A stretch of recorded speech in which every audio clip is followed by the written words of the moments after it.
You're now listening to Sound Talent Media. Check out more shows at soundtalentmedia.com. Hey, what's up, everyone? I'm Matt Migaki, the vocalist of Cryptopsy and the host of the Vox and Hops Metal Podcast, where I sit down with fellow metal musicians. We talk all about their lives and music while sharing killer craft beers. If you've ever wanted to sneak backstage and share a beer with one of your favorite musicians, well, Vox and Hops is the podcast for you. This week on the podcast, I dropped a killer episode with Johannes Ekström of Avatar. There is this episode and over 440 other ones to help you enjoy life, metal, and craft beer. So what are you waiting for? It's time to become a Vox and Hops head. Cheers! This episode of the Tone Mob Podcast is brought to you by, of course, our fine folks over at Sinusoid. You're gonna want to keep your eyes glued to their social media. Better yet, sign up for their email list. Go over to sinusoid.com. You can get on that newsletter, and they've got some wild stuff cooking. Stuff I never thought would have been coming, but I've heard about it, and now I'm teasing you. I hate to be that tease, but I'm teasing you with it now. It's gonna be good. Go to sinusoid.com, sign up for the newsletter. You'll be glad you did. It's actually it's actually the best newsletter I'm subscribed to right now. They put all kinds of cool stuff on there, not just their own stuff. You can find new music. You can find just what the guys are up to. It's a great email newsletter to be subscribed to, and obviously the finest cables in the nation. So go to sinusoid.com, check them out today. This episode is also brought to you by some of my favorite people in the business, and that would be the wonderful family behind Fuzzrocious Pedals. Fuzzrocious Pedals, if you are not familiar, they are responsible for some of my favorite just weirdo, crazy things like the Afterlife or the Anomalies. I mean, if you're not familiar with that company, I highly suggest you get familiar.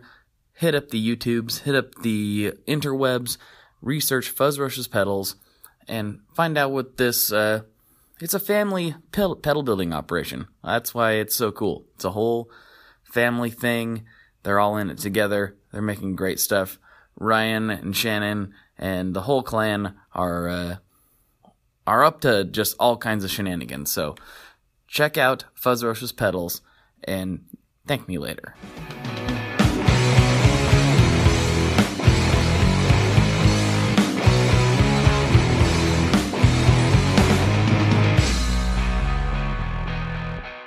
Hello, everyone. Welcome back to another episode of the ToneMob.com podcast, the show about guitar tone and the people behind it. As you know, I'm your host, Blake Weiland, and with me today I have somebody I've been wanting to talk to for quite a while, Mr. Tavo from the Nocturne Brain. How's it going, man? Hey, how's it going? Thanks for having me on. Oh, it's really exciting, isn't it? Like, is this all you ever dreamed of? Hey, when you come to podcasting. It's actually relatively new. I think this is my third podcast ever that I've been on. Well, that's hey, so you're a veteran at this point. Oftentimes, they hear like, "This is my first podcast." I'm like, "It's cool with just two dudes being dudes. Like, yeah. It's not too complicated." But yeah, I mean, we'll not get too far off before. Let's just kind of dive in and tell people who you are, what you do. You kind of give them your musical backstory, and then we'll just kind of riff from there. Okay. Can I do it in 30 seconds? You could do. You got a whole hour. So yeah, whatever you want to do. I don't think we'll torture them that way. When I was born in Orange County at Orange General Hospital, no. As far as the business goes, that's relatively new in my life. As you know, the music business, as far as pedal making and stuff like that. I started in 2008, the end of 2008. Right. And I've had a music side business, for, I don't know, since maybe the early 90s when I started modding friends' Tube Screamers and their Vox wah pedals, and modifying guitars. And I kind of had to do that as a musician because that's what I've been doing basically since the beginning of the 90s, as a profession, because I've been in the Christian world of praise and worship. I never wanted to be I'm considered a music director now at the Presbyterian Church. I'm leading their what they call contemporary service. But where was I going with this? Yeah. See, I have no script. So, I'm lost. Well, ask me questions. Fine. I think we'll get through this faster. Speed is not of the essence here. So you mentioned that you were a musician and you were, repairing guitars and stuff back in the day. But like, what was your start? Like, what made you pick up the guitar in the first place? All I have are pictures. I can't actually remember that far back, but my dad's got me with my first little plastic guitar standing by the front door with his Elvis albums and Bill Black Trio and stuff like that. Cause my dad was a guitarist singer in a rock band back in the early 60s. And that's actually that's how my mom and he met. He was on his way to a gig and she had a flat tire and he pulled over to ask her if she needed help. And he lied and told her his name was Johnny. What's his real name? Tavo. Oh, yeah. So that's funny. Yeah, and that's a classic story. That's like right out of a movie. Yeah, it's so rockabilly. I know it's kind of sad, but not at all. It's awesome. Yeah, well, it's it's rock and roll. He was playing with a band in Orange County called Danny and the Mystics.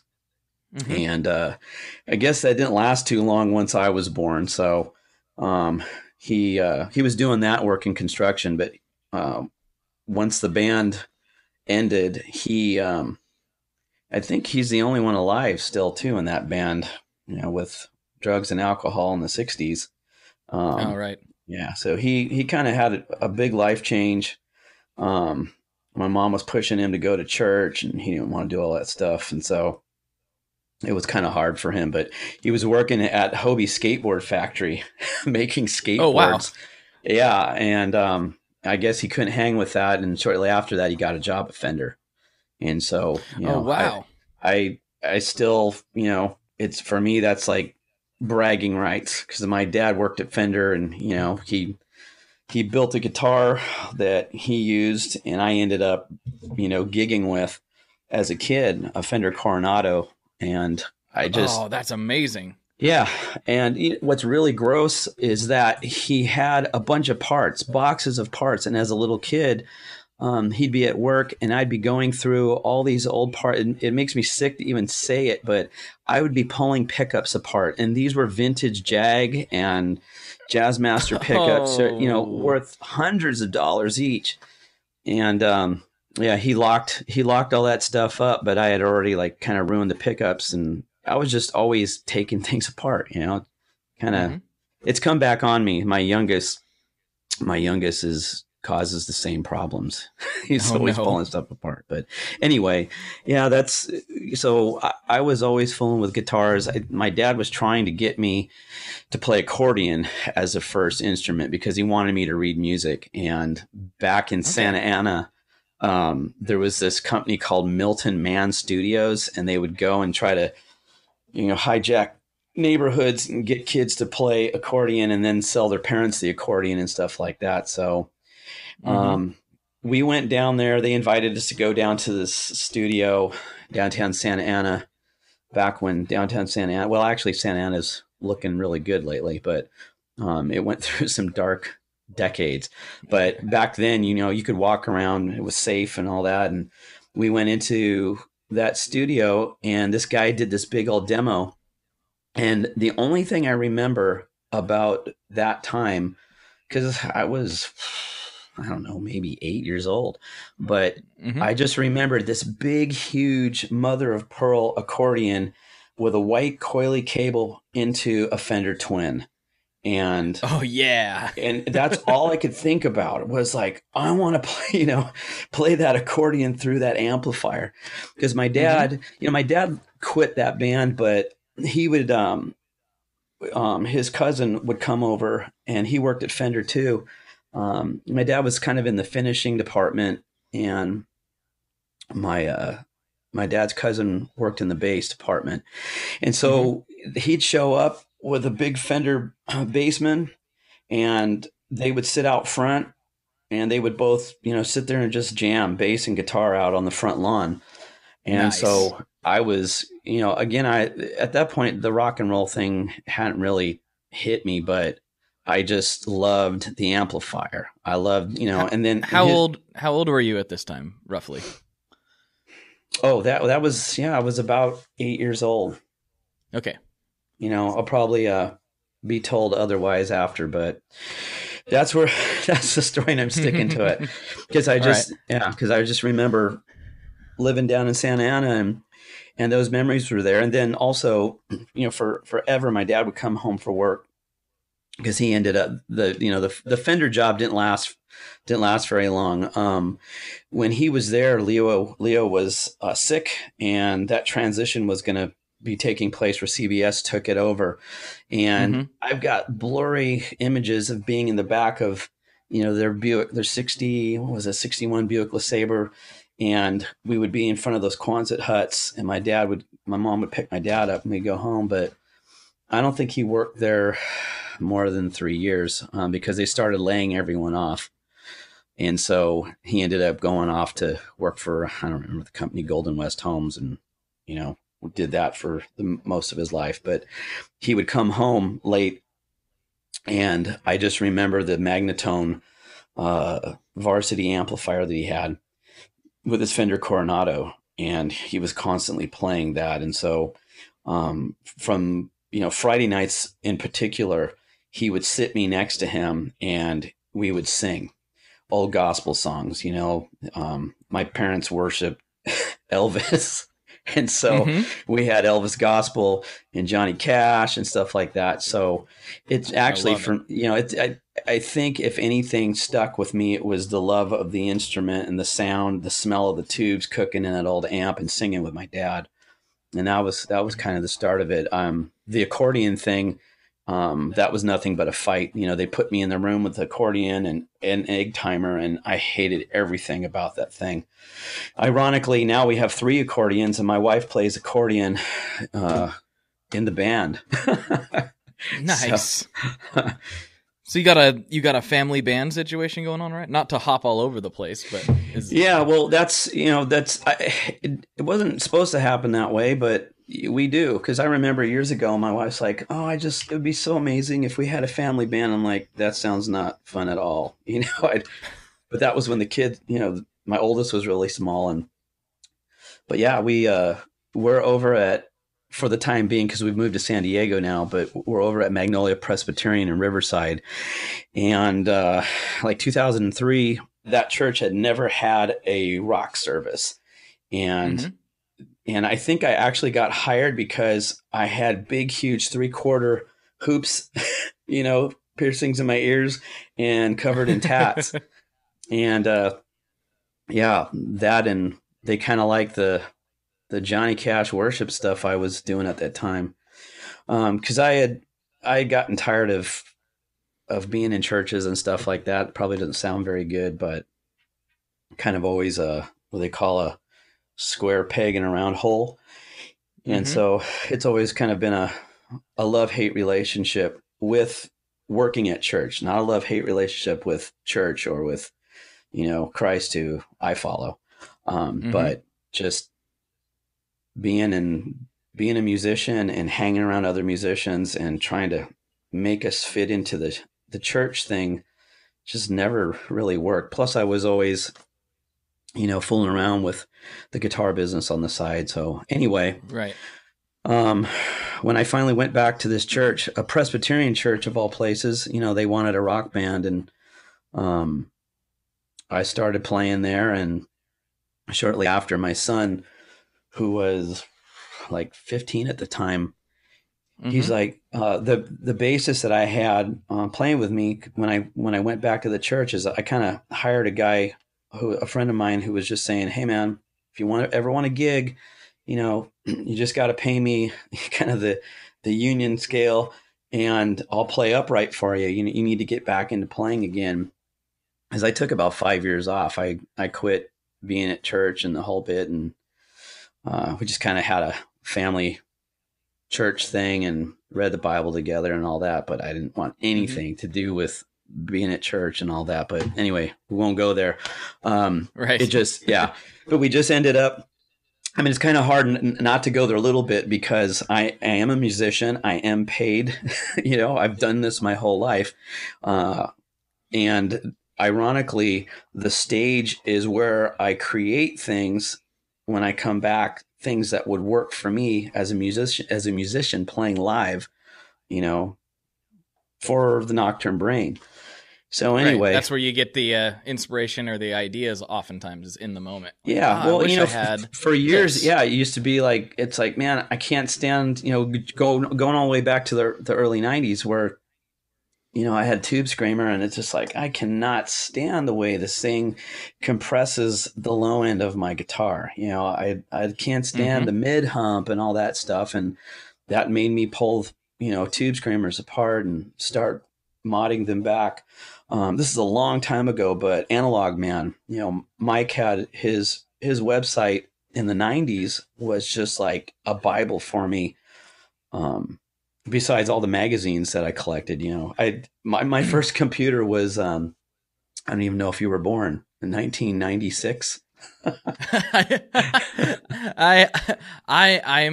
kind of young, but I'm not that young. Yes, those were what I would probably 96. That was when I was really, how old would I have been? I'm 88, so yeah, I was really in the prime of my life at that point. Yeah. Well, see, I got that computer in 96 because I was over at my drummer's house, and he's like, check this computer out, man. You can go online and you can just see anything. And I'm like, can you go to Fender? Does Fender have a website? And, it took forever for the pictures to pop up, but it was just like, I got to get a computer. I mean, I had been using computers since like the late 80s, but as far as the internet, that was a new thing to me. Of course.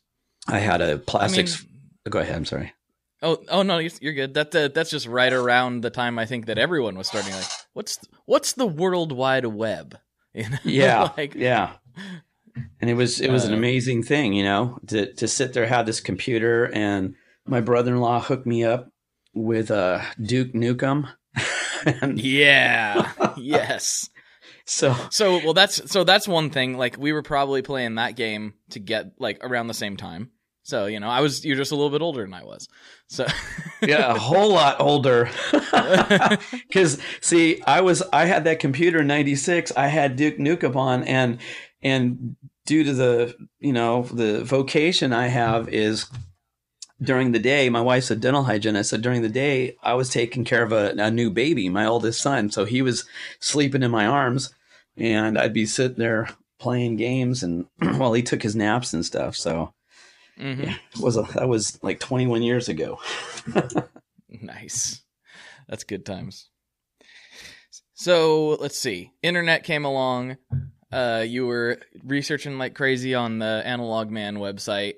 Is that kind of, when did you go, I know you said you started the business up properly in about 2008 or so, but when did you first what was the first Nocturne pedal that was like, not like you taking apart another pedal and modifying it? When did you like put it in your own case and call it, do that whole thing?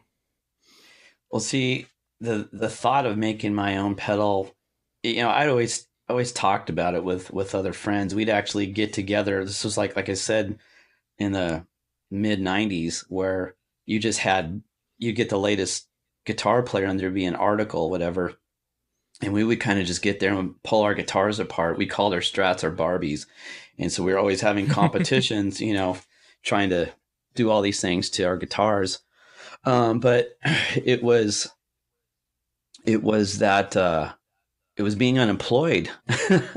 When I left like I said, left being an actual worship pastor, I had it. It was 2000, 2007 or something. And, I had to quit. I couldn't do it anymore. Didn't know what I was going to do, but you know, for our family, we were just like, this is just taking too much out of us, and I need to escape, sabbatical as they call it in the church. But you know, I thought I was going to get a job right away, but 2008 was a horrible year. 2000, yeah, it wasn't great job market at the time. Yeah, because the house we had, it was just it's a little rancher, but that thing was in Riverside, California, was worth almost $500,000 right before the crash. And then when everything fell apart, the house across the street was selling for $185,000. You know, it just fell apart. That's brutal. And so, you know, I couldn't get a job. We weren't hardly able to pay our mortgage. You know, sadly, my wife had to go add an extra day to what she was doing. And just panicking, I just started buying guitars with little bits of extra money that we needed for our budget. But I started fixing guitars up and flipping those things. And I had this, you know, there's this long backstory to how I would ever start a pedal company, because that really wasn't a thought process. But I think it was just kind of a desperate move where it's like, I'm not getting a job, I'm not getting any younger, and at that point, I'm still stay-at-home dad with 2 kids now. What am I going to be able to do? And my wife was just pushing on me. She goes, you know, you said that you wanted to try to get you've been after this Brian Setzer sound. You know, you really need to move forward with that thing you've been tinkering with. And I had a friend that knew that I wasn't working and I was struggling, and he was the first one. He goes, I'm going to send you, because I don't know if you have any Space Echoes. And I know those are all long gone. I've sold all those, because I had been, you know, buying all these different Space Echoes and stuff, different tape echoes, trying to get this Brian Setzer sound, not rockabilly, not whatever. You know, a lot of people think that I was trying to like dial in Brian Setzer's sound. But it was the way he played and what he did, his pick technique. He would go from flat picking and then tuck the pick Eddie Van Halen style and start Travis picking. And there wouldn't be a whole lot of change in the tone of his attack. And, you know, so I had finally got, you know, I have this whole story on a blog about how I ended up with getting my first Gretsch for $750, a Brian Setzer model.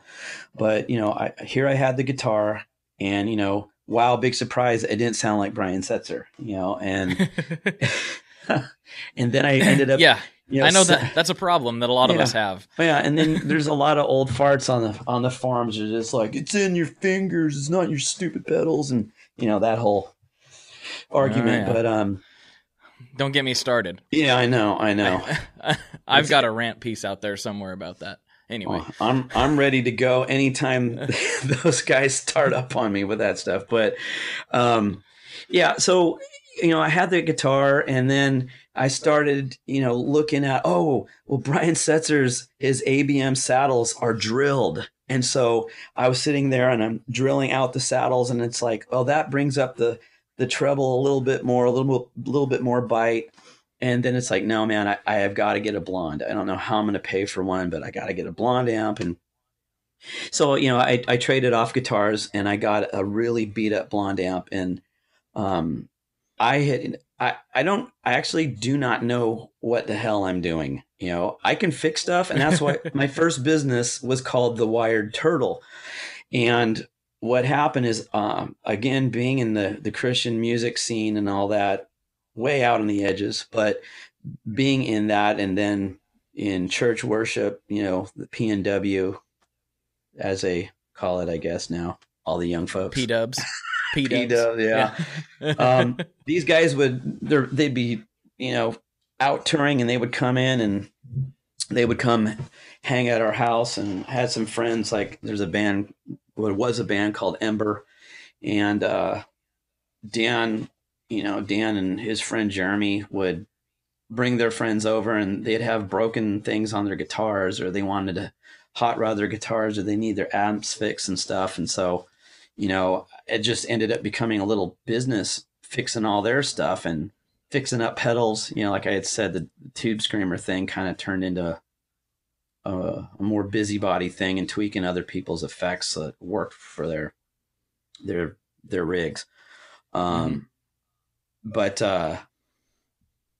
brain fart. So why'd the turtle? What's the turtle have to do with anything? You were going into your first business was the wired turtle. Is that right? Yeah, it's because I could fix your amp and your guitars, but don't expect to get them back anytime soon. And I'd mess it up, and I'd go back and just trial and error, because I really didn't know what I was doing. But when it was done, it was better than it was when it started. Because you obviously, like my older son, bright kid, he's got almost a free ride scholarship his third year as a psych major.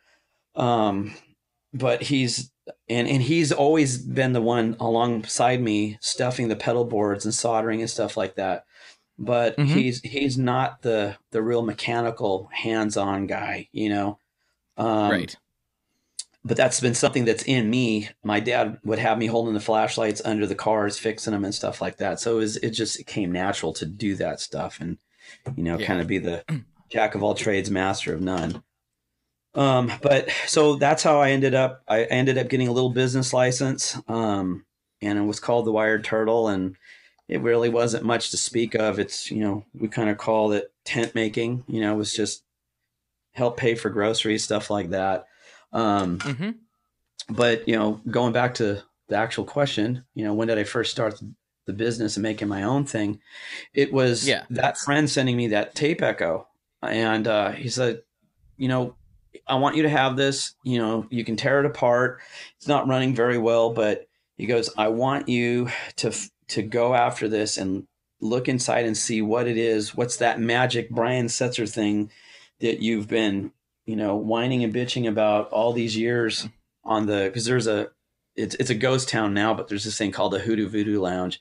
And I think I've been a moderator there for the last 15 years or whatever, but usually it's just to go there and to remove spam and porn links and stuff. It's just a ghost town. But that's where we used to go back and forth and try to figure out what this guy was doing. And I think we got off on a tangent at one point where it was like, there's no way you can make an amp, basement at 5 sound like Brian Setzer's, where the high end starts clipping and the low end stays tight. There's just no way to do it without running a Variac or whatever. So, people were taking pictures, and we were trying to see behind the amps and stuff like that, And this is way before, like, I remember when it was actually right around the time that I got introduced to your brand that, like, I was like, he's chasing the Brian Setzer sound. I'm like, I wonder, what is the Brian Setzer sound? So this is how spoiled we are now. I Google Brian Setzer rig rundown. Oh, look, here's a video. It's not like it was back then, where you were, like, having to, like, really hunt and, like, rely on people, like, sneaking pictures and, like, things like that. And we got to keep in mind, just to keep this in perspective for everybody, like, the fact we haven't been walking around with high definition cameras in our pocket on our person at all times for very long. Yeah. Like, it's only in the last few years that's been the case. 10 years ago, you were rocking a Motorola Razr if you were really lucky, and, you couldn't tell what was going on, Yeah. Well, with those cameras. Along those lines, I was trying to get an extra room. I had booked a couple nights down in Orange County for the NAMM show, and I got some requests to be involved with another show on Saturday. So I took the weekend off working at church, and I was looking for a hotel room. And as I'm looking around to see, because there's slim pickings at this point, and there's crazy prices. Because at first I was going to try to add an extra room because we're staying at the Disneyland. I'm going to stay at the Disneyland Hotel, and I love that place. The beds are amazing. That's my insider hotel tip there, but didn't know. Yeah, because I usually cannot sleep in any hotel. I'm awake all night just staring out. But at Disneyland Hotel, not the Grand Hotel, that's a child nightmare place. But there's this weird kind of off kilter Disney music playing all night, just echoing through the halls and the doors and stuff. And yeah, that's a different story for a different time. But the regular Disneyland Hotel. Yeah, though. But going back to this whole thing about cell phones and stuff is, these hotels can't get away with anything anymore. Because I'm thinking, I probably shouldn't mention hotel names, but I'm going down this list and there were like 8 left, and these stupid rooms are all like $280. Where I had booked the first 2 rooms, way back in wherever it was, October, where I was paying $200 a night flat for each room.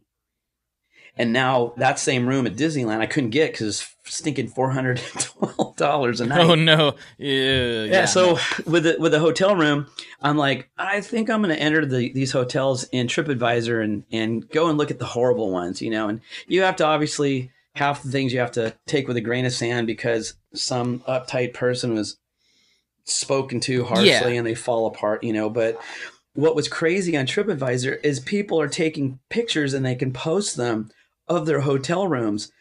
And I was terrified.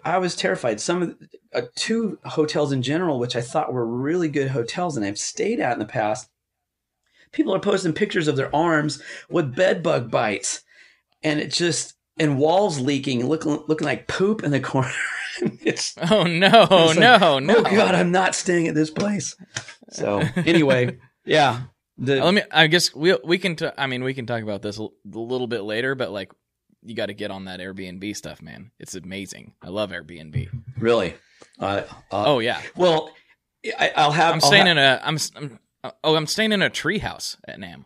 I'll be staying in a tree house. What? Found it through Airbnb, man. How did me and 4 people? Me and my buddy Jess. No, just two dudes. Oh, okay. Yeah, see, It looks super. I'll send you people. some pictures. It's hard when you got to feed 4 people and get them, sleeping a whole night, that sort of thing. It's definitely not a camping trip for us when we go. So it's this is. I'll send you some pictures. Yeah, I think you'll appreciate this. This thing looks sweet. Well, that's good to know. And it's cheap. That's cool because that actually sounds like there's on that list. There was this one hotel called the Wolf. I don't remember what it was, a Wolf Cave or something, but the entire hotel is all water park. There's like tubes going through the rooms and no way. Yeah, it was amazing. But I thought if we book that place, then we're not going to go to NAMM. We're just going to be fooling around, and not get any sleep. But anyway, I'm sorry that got off on a hotel tangent, but it's just, with our cameras now and being so amazing, I got my wife an iPod Pro, and I cannot believe the camera on that thing compared to my iPhone 6. It was amazing. And it's like, you can find, anyone is told on instantly.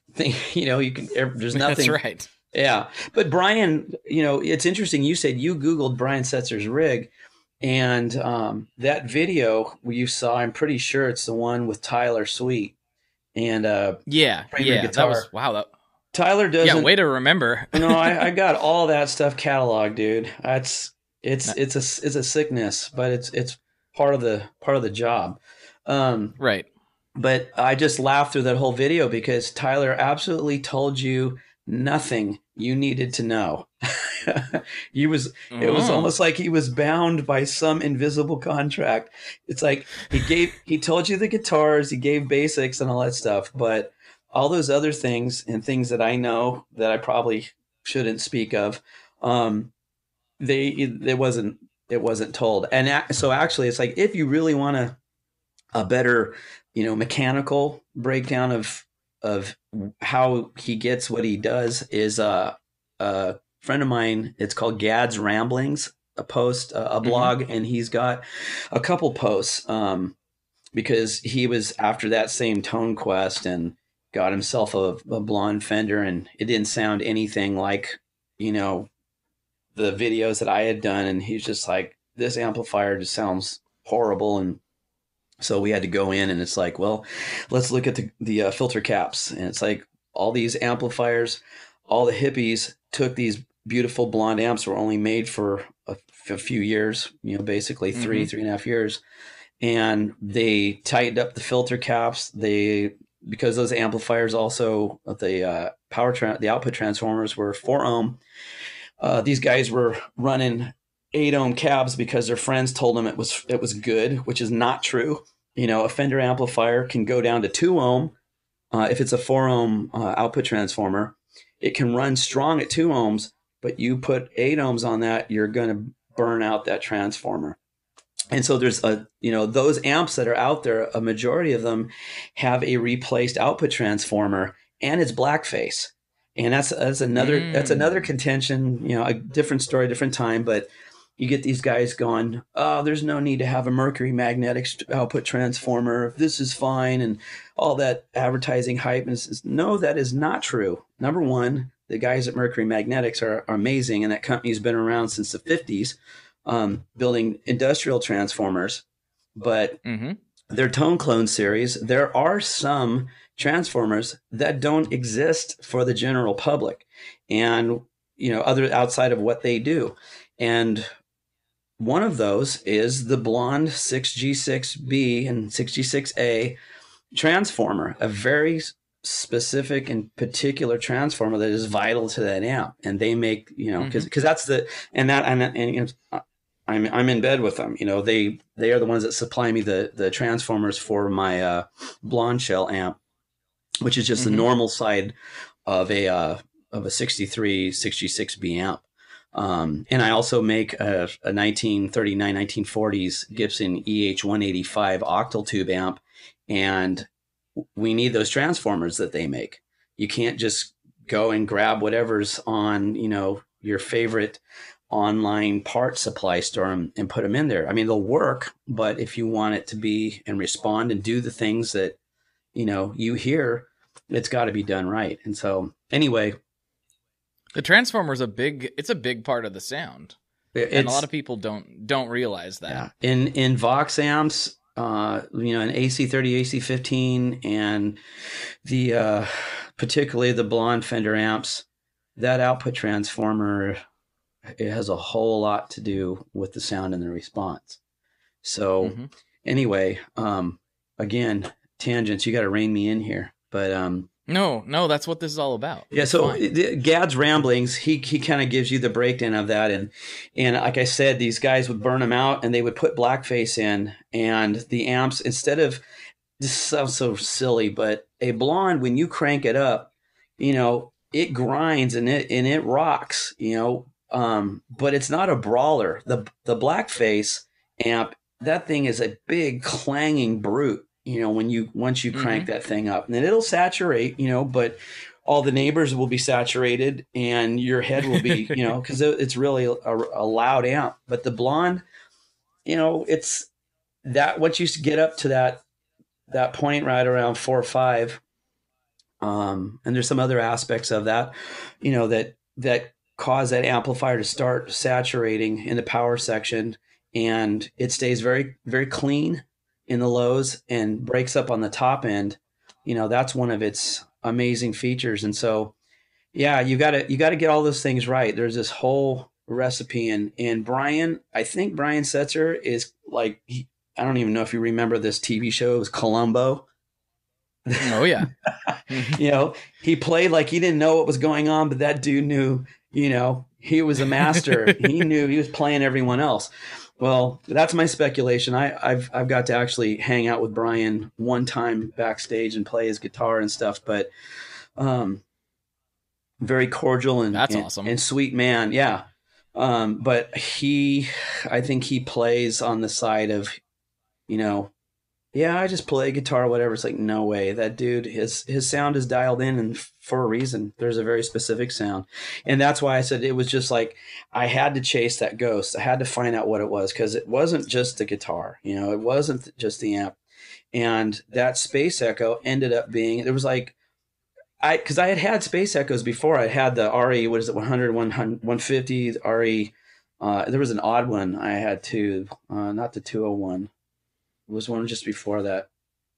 Anyway, yeah, the 201, and I had got a 301, and it just was a mess. And so I ended up selling those, and I kept, because my focus was right. Sometimes you're looking at something and you miss the, what do they call it? The forest for the trees. Mm-hmm. Or is it the trees for the forest? Anyway, first time you had it for the first time. You're good. And you get a different perspective. And we're like, oh, so that first time around, I kept going after the tape echo, and it's like, nah, it's not there. But my friend helped me when I was down, sent me that Space Echo, and said I could just take it apart. And the one thing that I had found is Setzer was using this crazy long guitar cable, and he plays really big stages, and he's going back and forth. So utilitarian, obviously you need a longer cable, but a lot of guys will buy these Space Echoes and go, oh, they sound like muddy crap or whatever. And it's like, it's true, because those Space Echoes were made by Roland to be a line level effect, basically to be inserted in a PA or to be used for keyboards. And so, guitarists would see when Setzer finally started using that, because, if you jump back to when he was in the Stray Cats, he didn't have a Space Echo. We had to do research on that too, because the photos, it almost seemed like all the photographers were told they could not film like certain angles of Brian, and so you could never find out what he was using. But like you said, just how the photography and people, filing stuff on Pinterest, we started seeing pictures and finding videos and seeing the things he used. Because the Stray Cats, there was a definitely different sound early going on, because he was using a Boss analog delay, the DM2, and he would tuck it back around the corner because he wanted to be, he wanted to look like a true rockabilly, I guess. Pedals in the blues world and stuff like that it's changing, but for a long time, it's kind of like you're weak if you use stuff like that, which is really silly. Don't get me started. Yeah. Let's see. Dick Dale relies on his reverb tank. It's like that's an effect. But even tremolo. Oh yeah. Even an overdriven amp is an effect. Let's be Dwayne Eddy. This rock and roll Hall of Famer. I'm going to drop this like a hot rock on your foot. Boom. Dwayne Eddy uses my Dino Brain. So, you've got this guy who's actually, he's open-minded enough to go with guitar pedals, but it's because when that first hit he had, it was a De-Armand tremolo, that little old freestanding box with the clear knobs on it. You can't really call it an oil can tremolo. Not exactly, but it was, that had that little thing wow, I sound so technical. The little capsule with a liquid in it. But anyway, you can go on forever. Most of these guys, they all get their sound. There was a pedal involved with it, but. And it's something, some sort of something. Yeah, anyway, Brian Setzer. Well, and I was talking about Brian Setzer being like Columbo. He recently made a statement that's like, I don't like guitar pedals because I trip all over them. So that started the old farts again, going, see, he doesn't use effects. It's like the Roland Space Echo is a rack unit. you have an analog chorus, you have a 3-channel preamp, you have a mechanical reverb, and you have a spring tank solid state reverb. In a box. It's a rack, and if you want, you can plug in the remote pedals, flick the settings on and off, but anyway, those guys are they just want to fight. But it turned out to be it was not the mechanical tape in that RE301 that he was using. And it was very specific too. I know Boss made the RE20, and they did a fantastic job of making an emulator, because the RE201 was more a Class A discrete. It has transistors in it, and carbon resistors. I'm sorry, carbon comp, not carbon resistors, the carbon comp. So it's noisier and it's fartier. It's got this bloated low end thing to it, and the headroom sucks. If you push it up, it just starts, kind of falling apart. Unless you're sticking to a Telly or a Strat, something like that. But the RE301, they changed that. They lowered the noise floor. They went with just carbon resistors, and they had a very specific op amp that went in it, and it cleaned it up, brought the headroom up, made the lows a little more woody sounding, and it has this coloration that sits in the upper mid. So, going back to Brian Setzer thing again here, but because he was using an all maple Gretsch, and he was using Filtertrons, they all have that rising upper mids bump going into that blonde amplifier, which when you crank it up and it's done right, its tubes are right on it, it starts breaking up in the upper mids, especially with the presence. People think that presence control on a blonde is a presence, this upper level treble, but it's actually part of the power section. And as it's turned up, the negative feedback's reduced in the amplifier, so the amplifier's headroom comes down, its touch dynamics jump up, and that's when you can start making it you can push it and you can overdrive it. It has to be really loud. If it's just a guitar going in, you'll get there. You think about I forget where one of the recordings from the Who are, but Pete Townsend was using his orange Gretsch Nashville going into blonde. And that's another online argument. It was a bandmaster. And there's pictures of the blonde bassman, on his calves and stuff. But that sound is an amazing sound. But that wasn't what Setzer was doing. And he was obviously not trying to create crazy overdrive. He wanted it dirty, though. He's always, his thing was neo rockabilly. It was never regular rockabilly. Those guys, they obviously hung on to their inspirations, but in the 80s they were going after flock of seagull hairdos, and their clothes, their clothes were crazy, and they, so they were grabbing elements of the past and pulling it in. So I don't know if he one day just found this crazy old Space Echo and thought, well, I can't really afford an Echoplex, or an Echoplex, they fall apart, I'm going to get this Space Echo. And, it just worked for him. But he found by taking a really long guitar cable, it changed the impedance of the instrument going into that Space Echo, and it brought impedance matching. And so when he cranked up the preamp on that thing, and that's where the secret in that RE301 is it's preamp. It's not the tape echo at all. Has nothing to do.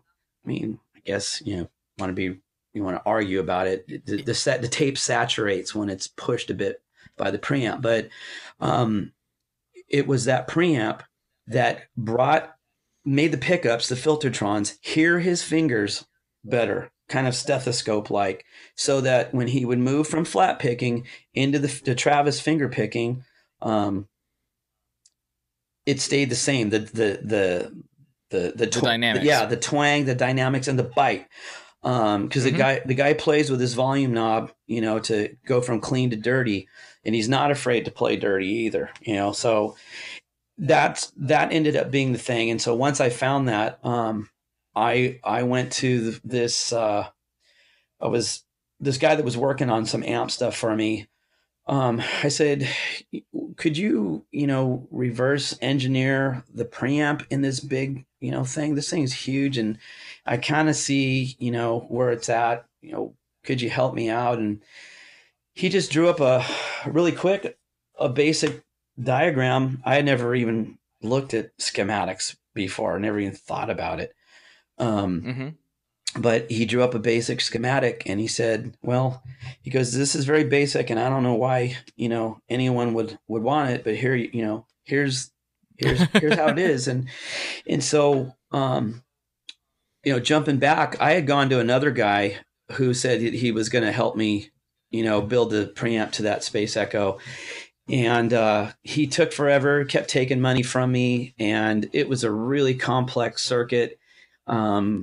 He was a licensed, Fender repairman and stuff, so he knew what he was doing, but I don't think he really got what I was going for with that Space Echo. So what I was able to do was take this giant octopus of a circuit that he had, and then look at this, the basics schematic that this old dude that worked for Raytheon had made for me. And I went at with my soldering iron, and I put it together, and somewhere there's still this is so old, but it was a MySpace. I had the circuit board just laying on the amp, and I started playing through it and just kind of started yelling, "Oh my gosh," kind of like Anakin Skywalker. It's working. It's working. And I like that. I like that Star Wars episode. It's working.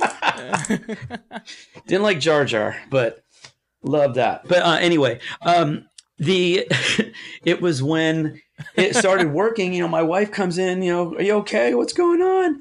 And it's just like, look, I found it. The mad scientist. I finally figured this out. And so she's like, well, let me film you. Let's get. And we had some horrible looking little, like 1 megapixel video camera thing, and she filmed it, me explaining it, and I put it on MySpace.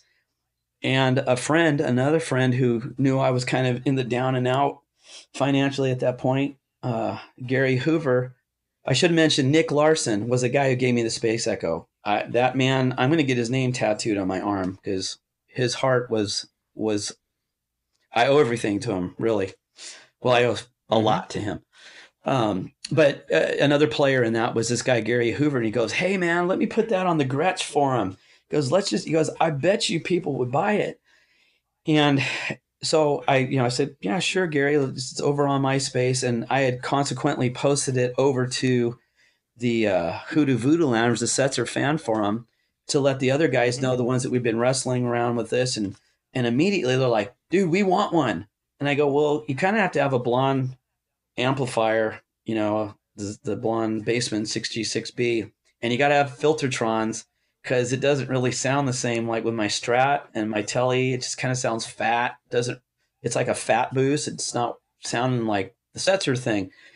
And so I got 20 guys going, build this for us, man, make this.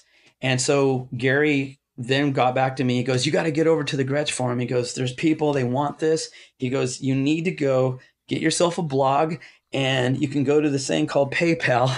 And he's like, I'm like, well, I got a basic PayPal account. He goes, yeah, but you can make a little cart button, and you'll make this blog, and just let's put the video on there and explain a little bit about it, and put that on there and see if people buy it.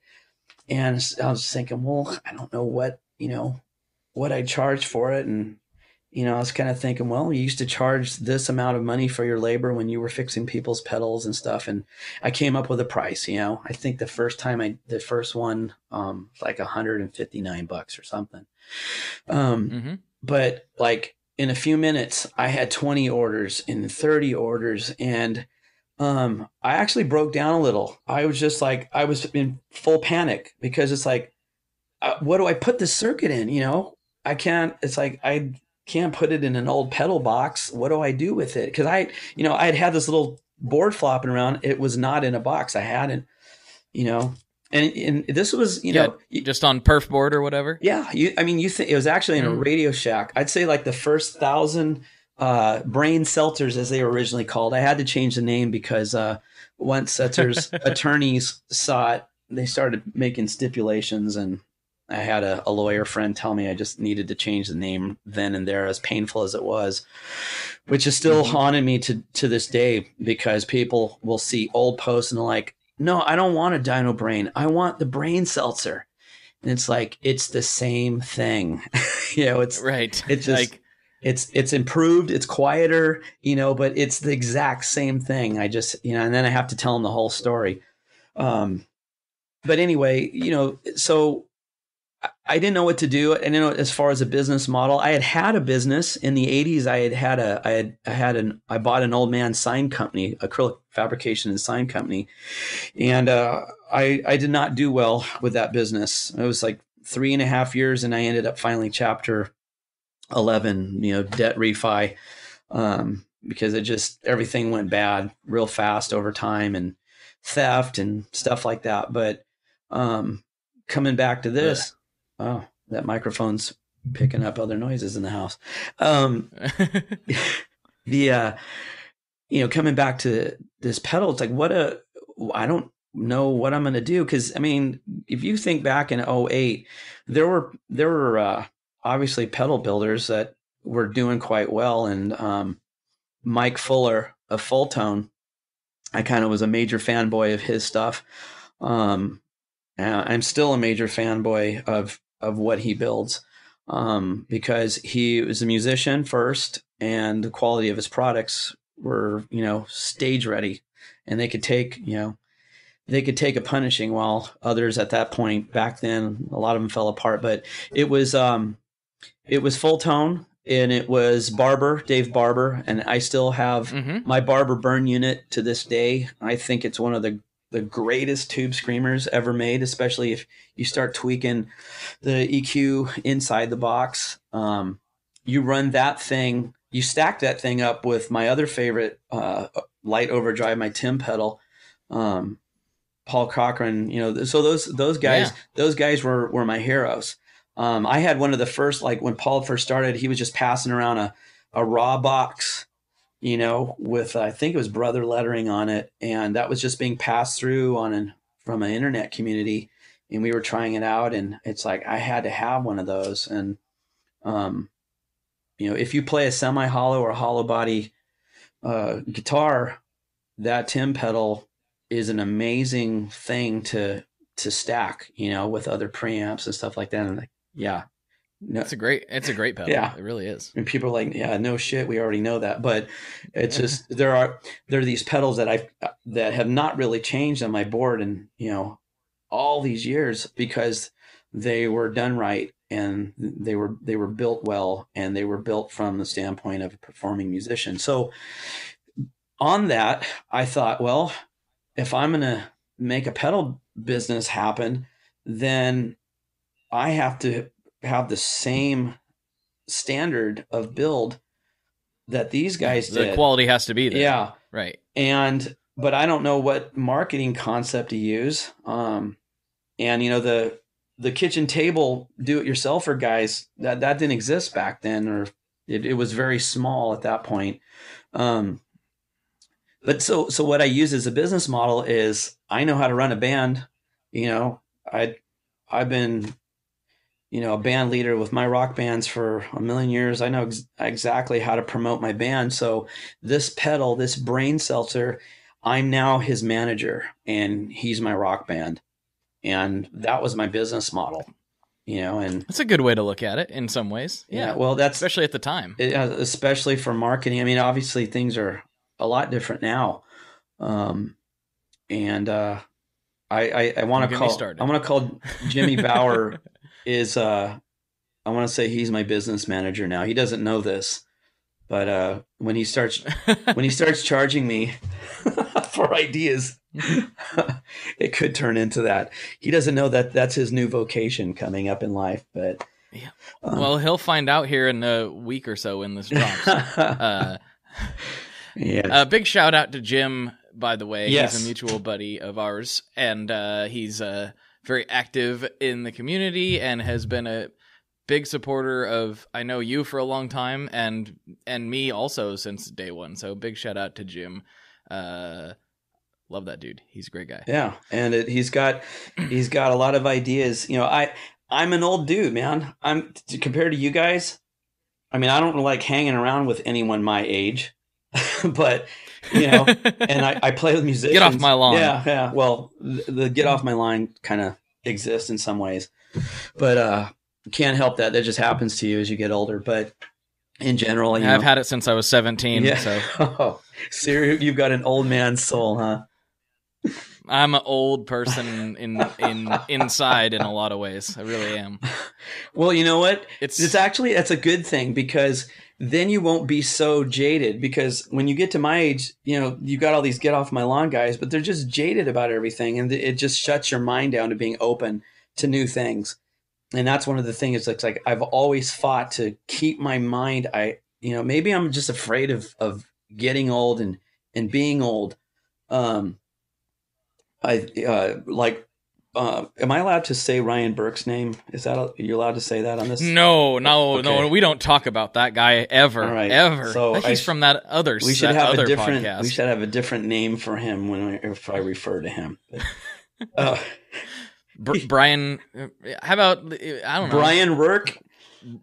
Brian Rourke. All right. Of the 50 Cycle Yes. Home podcast. Yeah, I had posted something over there, and these guys, like, he was just fooling with me, but another guy seemed to take what I said too seriously. And I came back from that just sitting there kind of like a deer in the headlights, and I went to my son who's 21, and I go, I am in the weirdest place in my life right now, Dane. Dane's the gorilla. Okay. Yeah, for the Nocturne brain stuff. But I went to him, and I go, right. I'm on these forums with musicians that are like my age and older, and they don't get my humor, or they just don't get stuff. Like, old guys pissing about, it's like, why don't these younger people speak with words, all these stupid meme things, and and so, I've got the Dave Chappelle that's worn out, but I'm throwing that stuff down, and that's just pissing them off.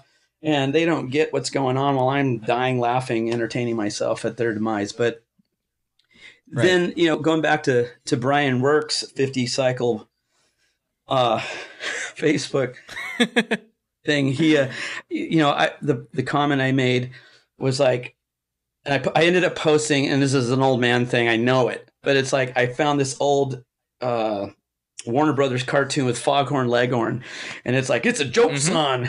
And it's just like, he just puts something about if it's not seen as a joke, then it's probably broke, and it's just like, okay. For one second I was like stabbed in the heart, and I was just like, assholes.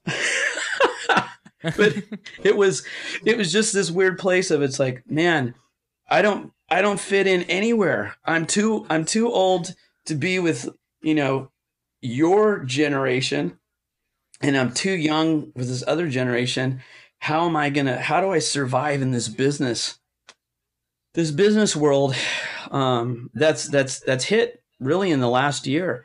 And that's why this all comes back to Jimmy Bauer, because he's been a catalyst. He started out as a customer. And I think when we first started corresponding, I think he was still a G.I. Joe fighting.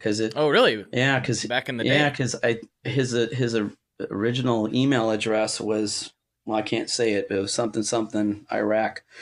I think it's still the same. Yeah, I guess I never look. I just click Jim and it pops up. But yeah, so the dialogue started back then, but just over time, he's kind of been that catalyst for me. He's never been so mean, like, dude, you're so old, you need to stop being this way, bro. It's that thing hasn't happened, but he's just presented things to me, and it's like, you're good, your communications and the way your approach is, and why don't you try this, or what do you think about this? So I don't know. I'm thinking maybe other pedal builders that might be, in their 40s and up, they might need to take Jim on, and he's going to have this whole new business. And well, I'm trying to remember how Keeley, one time I was talking to Rob about something. How old's he? I can't remember. Is he old? I just turned 53. I'm so damn old. But was he right about that? Wow, you're looking pretty good. Well, I try to eat healthy, except when I go hang out at tiki bars. It's that green juice stuff you drink. Oh yeah, Rob. I don't know how old he is, but I think he's in that ballpark somewhere. He might be a little, a little bit. I don't know. Actually, I really don't know how old he is. He's probably in that neighborhood though. Maybe a little younger. I'm not sure.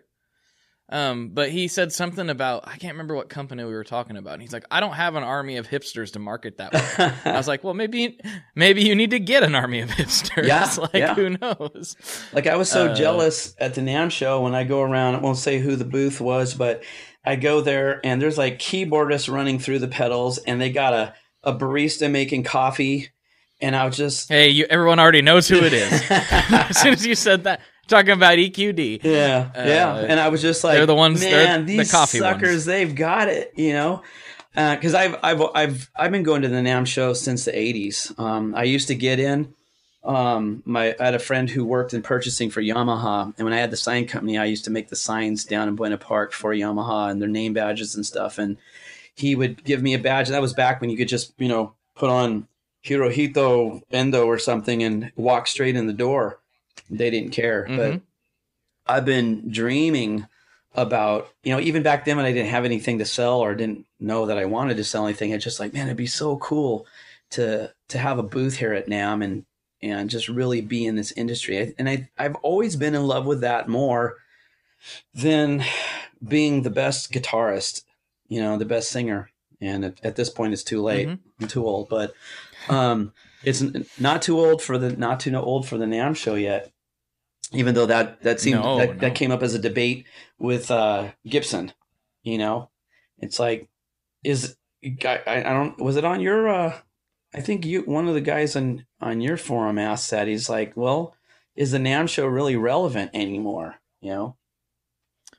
Well, and I mean, I have a lot of thoughts on that, and I talked to a lot of guys about that very topic, and I have a maybe a weird way of looking at it. Like, first of all, Gibson has done a lot of things wrong lately, but the main thing is they don't really need to go to NAMM. No, right? They just don't. They don't if they don't want to, they don't really need to. I mean, even somebody smaller, Behringer's not doing it anymore either. Yeah, at least they said they weren't after last year. They don't need to. Yeah, a lot of companies are gone. It seemed like a great culling took place in around 2008 when the economy started. It's well, and it has to do with the internet too. There's guys I know that their main focus is selling direct, online. And if that's your main focus, you don't really need to have a NAMM booth either. Like, the only reason to go is if you're trying to like extend your network and bring on dealers and distributors. Then you need to do NAMM. But if that's not your goal, there's really no reason to. There's better ways to spend $10,000. You know what I mean? So, yeah, and and it's like it sounds like a criticism, and there's plenty of criticisms for Gibson now. But I finally was able to afford. I got a steal on a guitar I've wanted forever. Gibson ES 295. The Scotty Moore gold top, beautiful. And it's got a lot of problems, and it's a 1990s model, but I'm not never have been a big fan of Gibson, but there are a couple models, instruments that I really love and have wanted. And anyway, all to say is at the NAMM show, for all those years I used to go before I had a business or was even thinking about that, I was basically, the band whore. Looked like, who can I network with to give my demo tape to? I had my satchel with all my stuff, but you come away from those shows back then and it's like, oh man, I got this merch at this place and it was really inviting and I really love this, but I never thought that of Gibson. And they're just, for anyone that has gone to that trade show, it's like you got to wait in line and then you can only go in at a certain time. And it was just not a fun experience, And I know in the last year they changed everything up and they made it more open and, people, there was headphones for you to try everything, but not the same thing, and to see the contrast of, say, JHS pedals, where they're down on the floor, the bottom floor, which is my favorite. I was very jealous of that, because again, I'm not in a place to have a booth. And I don't, being that I sell online directly, I've questioned, would it really help your business if you did have a booth at NAMM, other than, oh man, it would be so fun because, my dream is to just, it's probably for my own ego maybe, and because I've had so much fun in all these years being downstairs and networking and meeting new people and trying things that aren't, up in the corporate world. But I just thought, places or companies like Gibson, I don't think they ever really got it. They're following an old model. But they're still like, Prisma guitars, had I not gone and actually held one and looked at it, online gave me a great idea of it, but I had no idea. I just being a skateboarder most of my life until recently. I was in love with the idea, but I still, if I was a buyer of a music store or whatever, it's like I feel like you still need that, but it's very open. And maybe it's because there's just cottage industries that happen to be able to split a booth or whatever, that they're there. But, yeah, it's a different thing. It's like, what do you need? Do you need to go there? It all depends. I always say that, like, there's some guys that I do some work for, and there's like, that's not our focus. It makes no sense. Like, I always say this, it's like, because it costs a lot of money. Yeah. Like, even if you do it cheap, it costs a lot of money. I'm like, could you spend, the $6,000, $8,000, $10,000, whatever it costs, it varies depending on whether they got travel or, you know what I mean? I'm like, could you spend that more effectively if you want to grow your business? In other places? Like, what would happen if you spent, got with somebody and, spent $6,000 on Facebook ads? Well, if you're selling direct, it'd probably be a lot better ROI. Yeah. Yeah. But there's that element of it's so fun, downstairs. It is so fun. It's just like, man, I wish I just could have a corner, and I'd bring my just bring my living room. I'd bring my leopard couches. I'd bring my tiki bar, and then we would make a 12-foot tiki, with, that would be sweet, with my amps and all that stuff there, and kind of borrow from the JHS thing. I mean, they're all using headphones, but and I'm starting to see less of these, but probably because it's expensive. But how many years have you gone to NAMM? I've actually only been going the last couple of years. This is going to be my third year. Were you going there when 65 amps had that like huge sound booth? You would go in and they had all their amps in there. I don't remember seeing it, but I remember hearing about it. I'm not sure if they still have it set up that way. See, that was a really cool thing. And then kind of when Aspen Pittman had the Groove Tubes booth, you could go in there. There was like a little couch, and the amps were in there, and it wasn't just you trying something out. Other people were in there, and they could listen, and it was like this interaction, this little communal thing. Like, oh, hey, can I turn this? And there was this group interaction. It's like, to me, it would just be so fun to have that at the NAMM show, or to be involved with maybe a group of people that had something like that. But yeah, you got to have the money. And I don't, I work out of, we just sold our house in Riverside, just to get out of the market.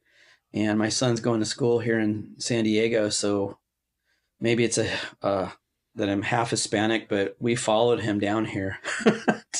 So I'm in La Mesa, but I'm basically, my garage is my shop, and I can't have a separate shop at this point. So I don't know that a NAMM show type of thing would help. But again, younger guys like you, have a better perspective of a new or a growing market. Because one of the things I think I've done wrong, that I didn't do purposefully, but I kind of painted myself into a corner of like a rockabilly niche, because I had a 55 Buick, and I have a Pompadour, and I love, mid-century modern atomic era, all that stuff.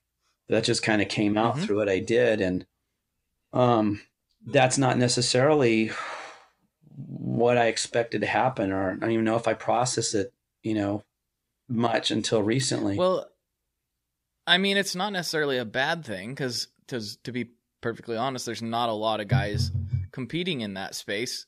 Granted, it's kind of a niche of a niche, but like what I'm starting to see with your stuff and is when some of the, like, I'm a super nerd and a pedal collector, and I really geek out on pedals, and You preach to the choir. when and there's a lot of guys kind of in my age that are kind of wired similarly, but they're less sick and addicted than I am, so that's good for them. But what I'm getting at is, like, I've got to play some of your stuff lately. Jim sent some up to me to try. I got to play the Mystery Brain here last weekend.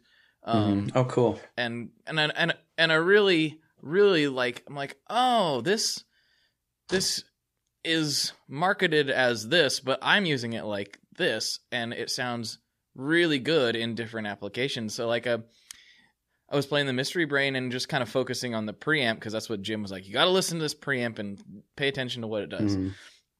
And sticking it, after various drive pedals was having this really great, it was just like, for most of my drive pedals, not all of them, but most of them, I was like, that's just more better. Like, yeah, that's funny funny that you say that, and that actual phrase, because back in 2008, that's what these guys were saying, because they didn't play Gretches either, and I think some of them, they were fans of rockabilly, but they were just like, it's when you turn it off that you realize that's what sounds good. And I sound like I'm hyping my own stuff, but I perform live. I'm a live player, and it's just like, there are certain pedals that you turn them off and you just aren't inspired the same way. You don't play the same way, So yeah. And, ultimately that was the thing with Brian Setzer. It wasn't that, oh man, now I have Brian Setzer's sound, I'm complete. It was, no, now I have this little tone tool. It makes sense. Oh my gosh. It's like,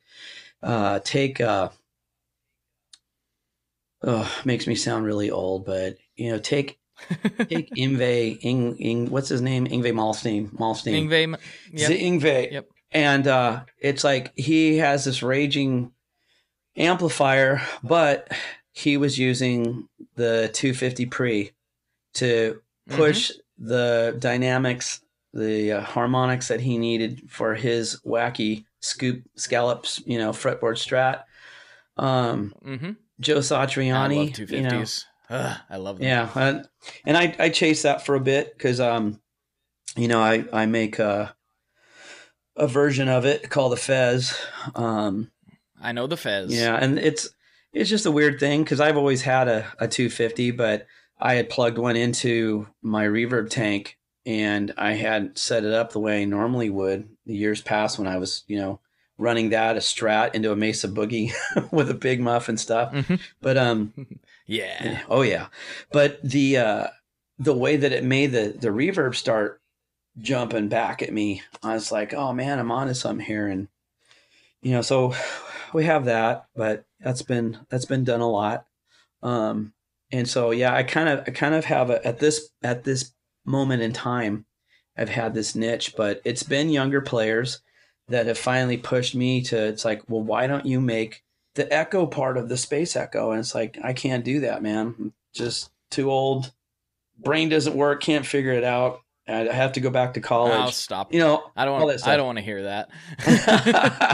Well, I mean, that's how I was thinking, but I was thinking wrong, because part of as I created, I guess, kind of a business motto, one of the things I wanted to do was include other small American companies, and that's how my amplifiers, I've always done the amplifiers. I talked a bit about Mercury Magnetics. They're part of the key.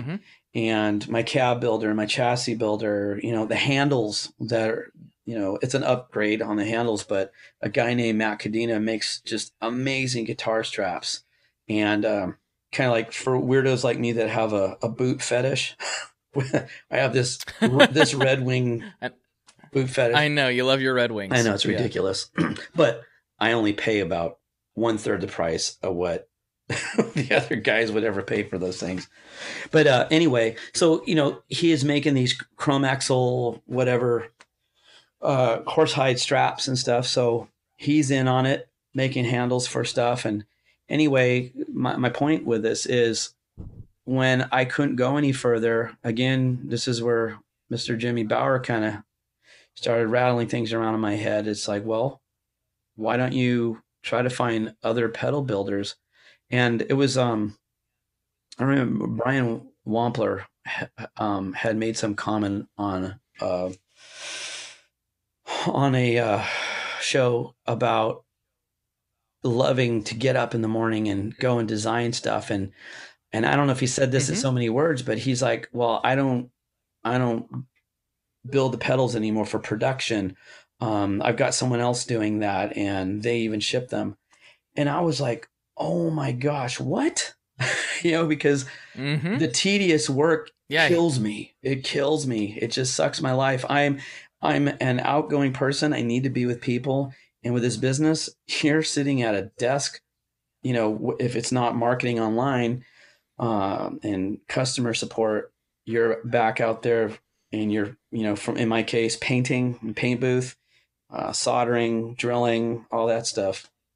And it's just like, that's not where I shine. That's not where that's not, there's certain things that we're good at and that we do better. And it's like, if I want to grow, I'd really like to be like right now. I'm grateful that you let me come and burn your ear all this time on this podcast. I'm enjoying it. So it's totally fun. This stuff's fun. Yeah. But soldering, a stomp switch with a bunch of wires that all start blurring and looking the same, hour after hour, that just kills you. But but there's some people that they love it. That's where they love it. And that's who you. I found two guys. I found two different guys, and I was really afraid of doing this. I was like, oh no, my secrets are going to be let out or whatever. And it was that proverbial. I always say this: the man under the river, at the bottom of the river, holding onto the rock because he's afraid to let go. He doesn't know he's drowning. And so that's kind of been the situation with me. It's like, well, you can let go of that rock and just let the current carry you and see where it takes you. And where it's taken me is, like I have a pedal, a Junior Barnyard pedal. It's this hot preamp that's meant to emulate the sound of an old octal tube amp. Before the early Tweed amplifiers, they actually had octal tubes.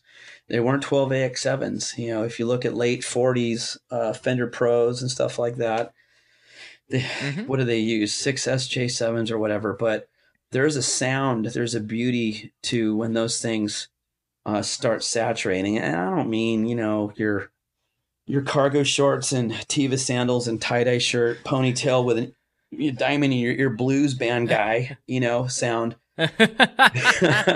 I'm talking about textures, and stuff like that. Cause that's really what I've been after is dynamics and textures. And there's tons of builders that are going after the ambient effects and, all that sort of stuff. And that's not my forte, So, going back to this Junior Barnyard thing, I named it after Junior Bernard, who was he was a rock star in the Texas Playboys. He was there for a very short time.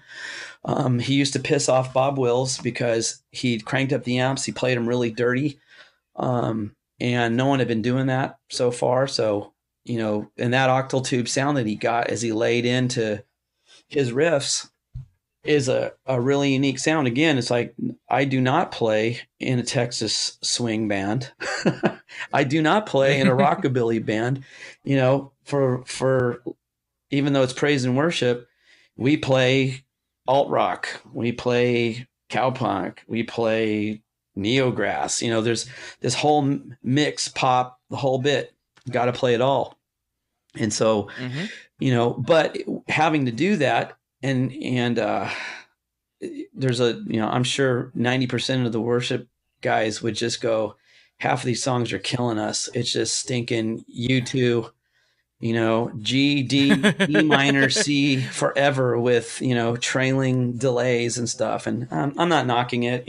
I still love to play that. It's fun. It sounds beautiful with my guitars, but I was just going after some kind of tool that would work. And obviously, like with my Mystery Brain, I have the final, I got that tape emulator attached to it. And that happened by letting go of that, like I said, proverbial rock and going down the stream, because the guy I'm working with, we got together and, a lot younger than me, but the thing we had in common is he plays on a praise and worship team, and he's got kids to take care of, and which, it's like he's working his butt off doing that and going to school. But he also had an Echoplex, and he has a Space Echo, the RE301. And he got what I was doing. He got what I was going after, because when I was talking about Brian Setzer, he's like, what, who? Yeah, I'm like, you remember the guy from the Stray Cats? And it'd be like, yeah, sorta. My dad had records, but yeah, it ended up where we were able to work together, and he could handle me torturing him, because again, I don't have any formal background, but he'd send me something and send me a bunch of Greek, and I would take it apart and go, now, how about this, and the final product, you look at it and it has a nod towards the original, and that's obviously, it's like the preamp in it is going after the RE301. And if you want to be really snobby, I'll make one for you with, it's taken me years to collect the original Toshiba chip. But I have got a limited supply, and I believe I have more than anyone in the world. I know I want to say that so that if anyone challenges me, then I can know that I'm not one. But those, and then you can try to buy it from them. Yes. But it's those things disappeared a long time ago. The early what is it?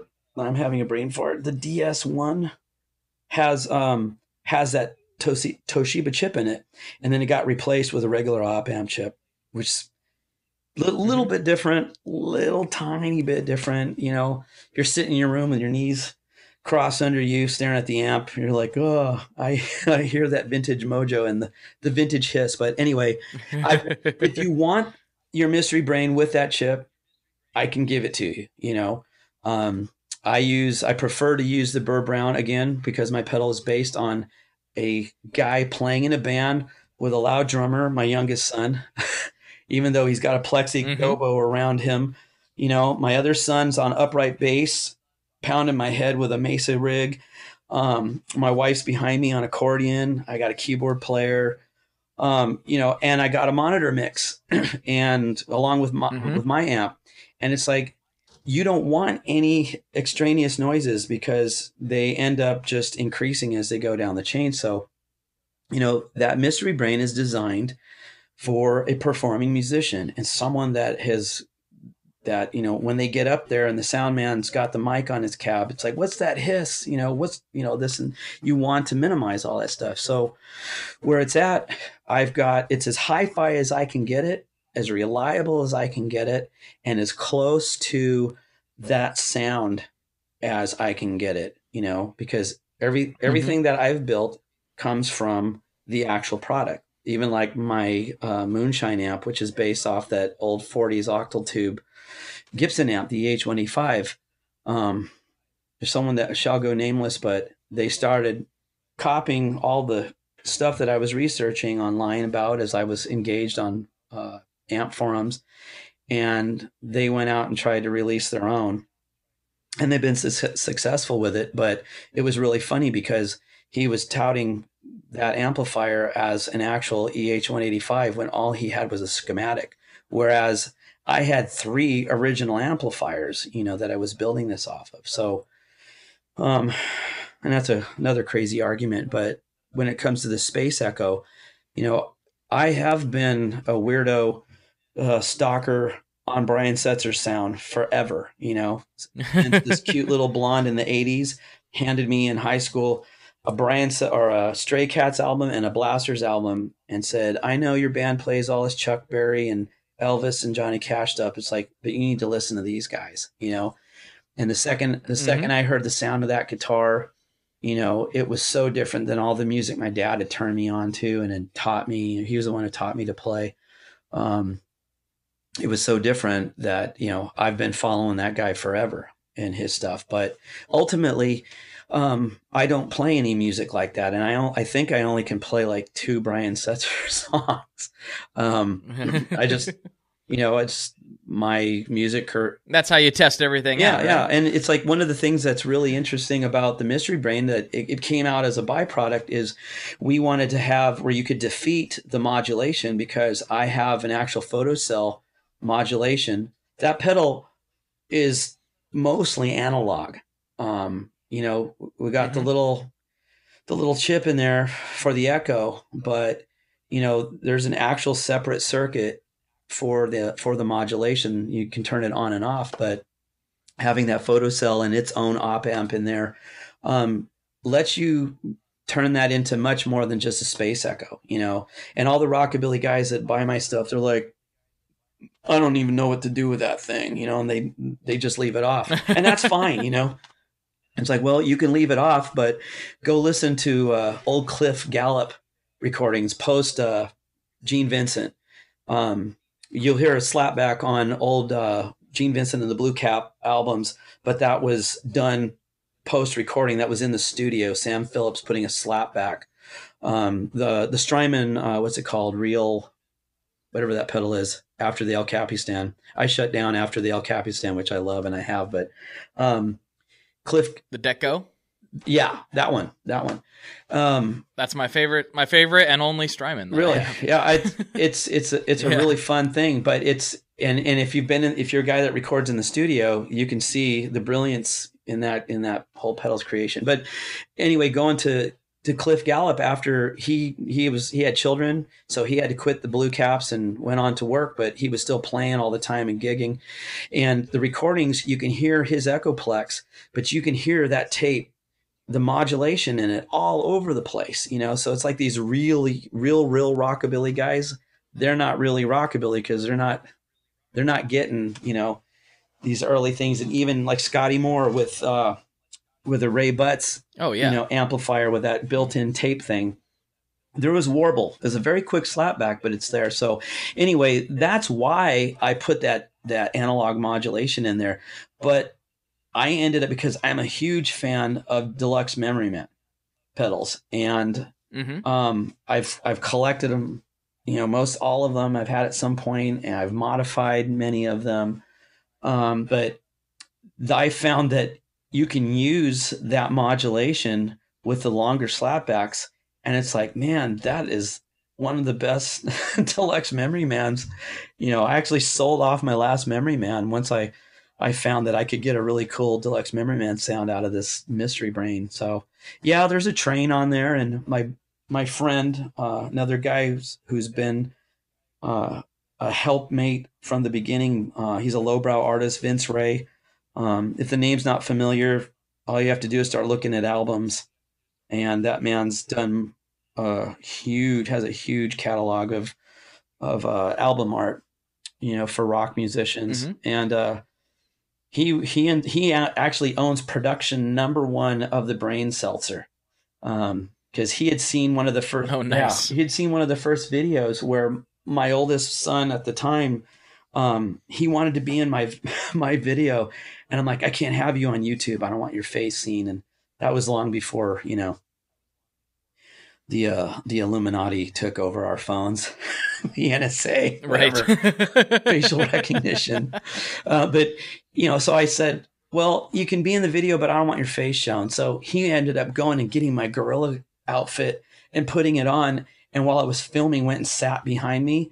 And it's like, I still crack up to this day when he's got that costume on. And my younger son, he kind of wanted to do that, but he's not he can't do the gorilla. It doesn't work, you know. But the older boy, okay, that was actually something I wanted to get into, because I wasn't there from the beginning, right? So I was always like, what's with the gorilla? Now this all makes a lot more sense. I was that's totally where what is this? That's totally where the gorilla, and then like the gorilla with a pompadour and all that, and my hashtag, which kind of came from the Bones Brigade, because they had "Where's Animal Chin." So that's like one of the things for me is like, I'm making my "Where's Animal Chin." It's the Rubber Gorilla Army. So we even have T-shirts now with that. But that all was born out of that silly thing where he showed up and he was on there. And what happened is all of a sudden I started getting, you know, these are really horrible quality videos now, but everyone wanted to see the gorilla. It's like they didn't care about my stupid pedal, the brain seltzer. It's like, we want to see more of the gorilla. And it turned out to be, it's like we had the gorilla in there for a long time. And I think some of I can't even say more recent because he hasn't done the gorilla for a long time now, but you could tell it was played out, you know, it had come to its end. Right. But what came of that was Vince Ray had seen that and thought it was amazing. And he asked me if I was interested, you know, in some artwork. And I said, well, because he loved the gorilla so much. And I go, what about a gorilla with a pompadour, you know? And he came up with that thing right away. And, you know, and then like the Atomic Brain, all my artwork, all that stuff is, for the most part, is Vince Ray. Ironically, one of the pedals that I was working on that never saw production, it was called and it still may come out. It's still sitting there, and it can go a different way. But I had the Detroit casket, and that's the Mystery Brain came out of the Detroit casket. And with that pedal, what it was is I'm like, well, I'm not keen enough to make an echo, so I'm going to make an active effects loop in this pedal, so you can put your favorite delay pedal, which at the time, and I still have on my board, is Boss DM3, is my ultimate, you know, analog slapback go-to pedal, especially with semi hollow bodies and hollow bodies. I love that little box. But that's what I was like, well, I can plug this in now, and I can have this and run my Strymon El Capistan into it. And anyway, so it ended up being that the artwork, I had gone to one of the guys, because my early pedals, and even to this date, some of my handmade pedals, or hand-painted pedals, I should say, is I use a very heavy-duty vinyl sticker, you know, graphics, for lack of better words. They're solvent-resistant, and there's a guy that I started working with who has a sign company back east. He's been making these things for me. Very, very talented artist, too, and so he's really helped me, you know, come up with a design and stuff, even to when my first pedals were all hand pinstriped. When I had the original American-made boxes, they're like real heavy boxes with a slant. That guy went out of business, and it broke my heart, because then I had to start using, you know, all the boxes we all have to use now. But those boxes, I would drill them myself. I would, you know, rough up the metal. I would prime them and sand, and then shoot the coat. And I'd teach myself how to shoot metal flake and all that, because the guy that was originally doing these, he was doing them in trade for guitar lessons from me. He would shoot them. He was a custom car painter. He'd shoot the boxes, and the clear logos that I originally had were made by this old man who ended up, it's like the logo I had found was from the Stardust Hotel in Vegas. And I had kind of squished everything together to come up with that. So it's that jaggedy logo that I have on several of my pedals is from the font from the Stardust Hotel. And ironically, I found some guy that was selling illegal Fender water decals at one point. Oh, jeez. And I sent my stuff to him, and he said he could make the water decals for me. And he actually was the sound man at the Stardust Hotel before they demolished it. So, you know, I had that history in there. But so this guy was shooting custom car paint. He was hand pinstriping the pedals. The dude from the Stardust Hotel was making the logos. The boxes were American. They were throwback. They reminded me of the old, I think it's called an Electroglide, the Harley. the double gas tank. So, I loved all that thing because I'm totally into I sold it to move out here to San Diego and keep in business my 54 Buick.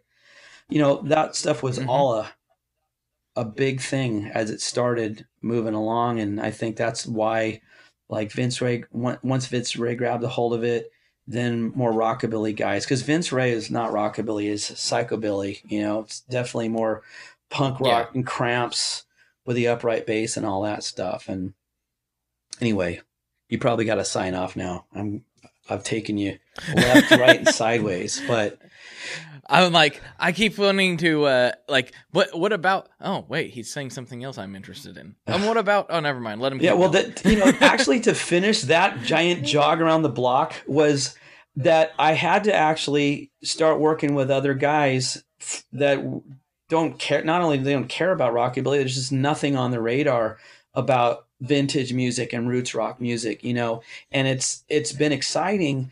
Because even with my Junior Barnyard, that octal tube pedal, I'm working with another guy on the West Coast, and he loves doing that stuff, and he is perfect, and he's attentive to it. And like our first, and Jimmy hooked us up.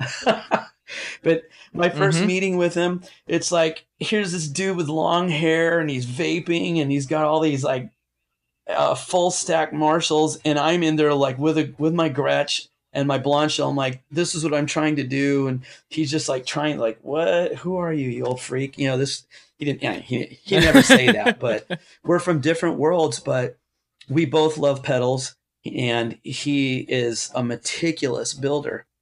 And because of him, I was able to bring back my Ubangi Stomp, which is a take on there's a million again old Rat pedals, but I wasn't after recreating a vintage Rat pedal.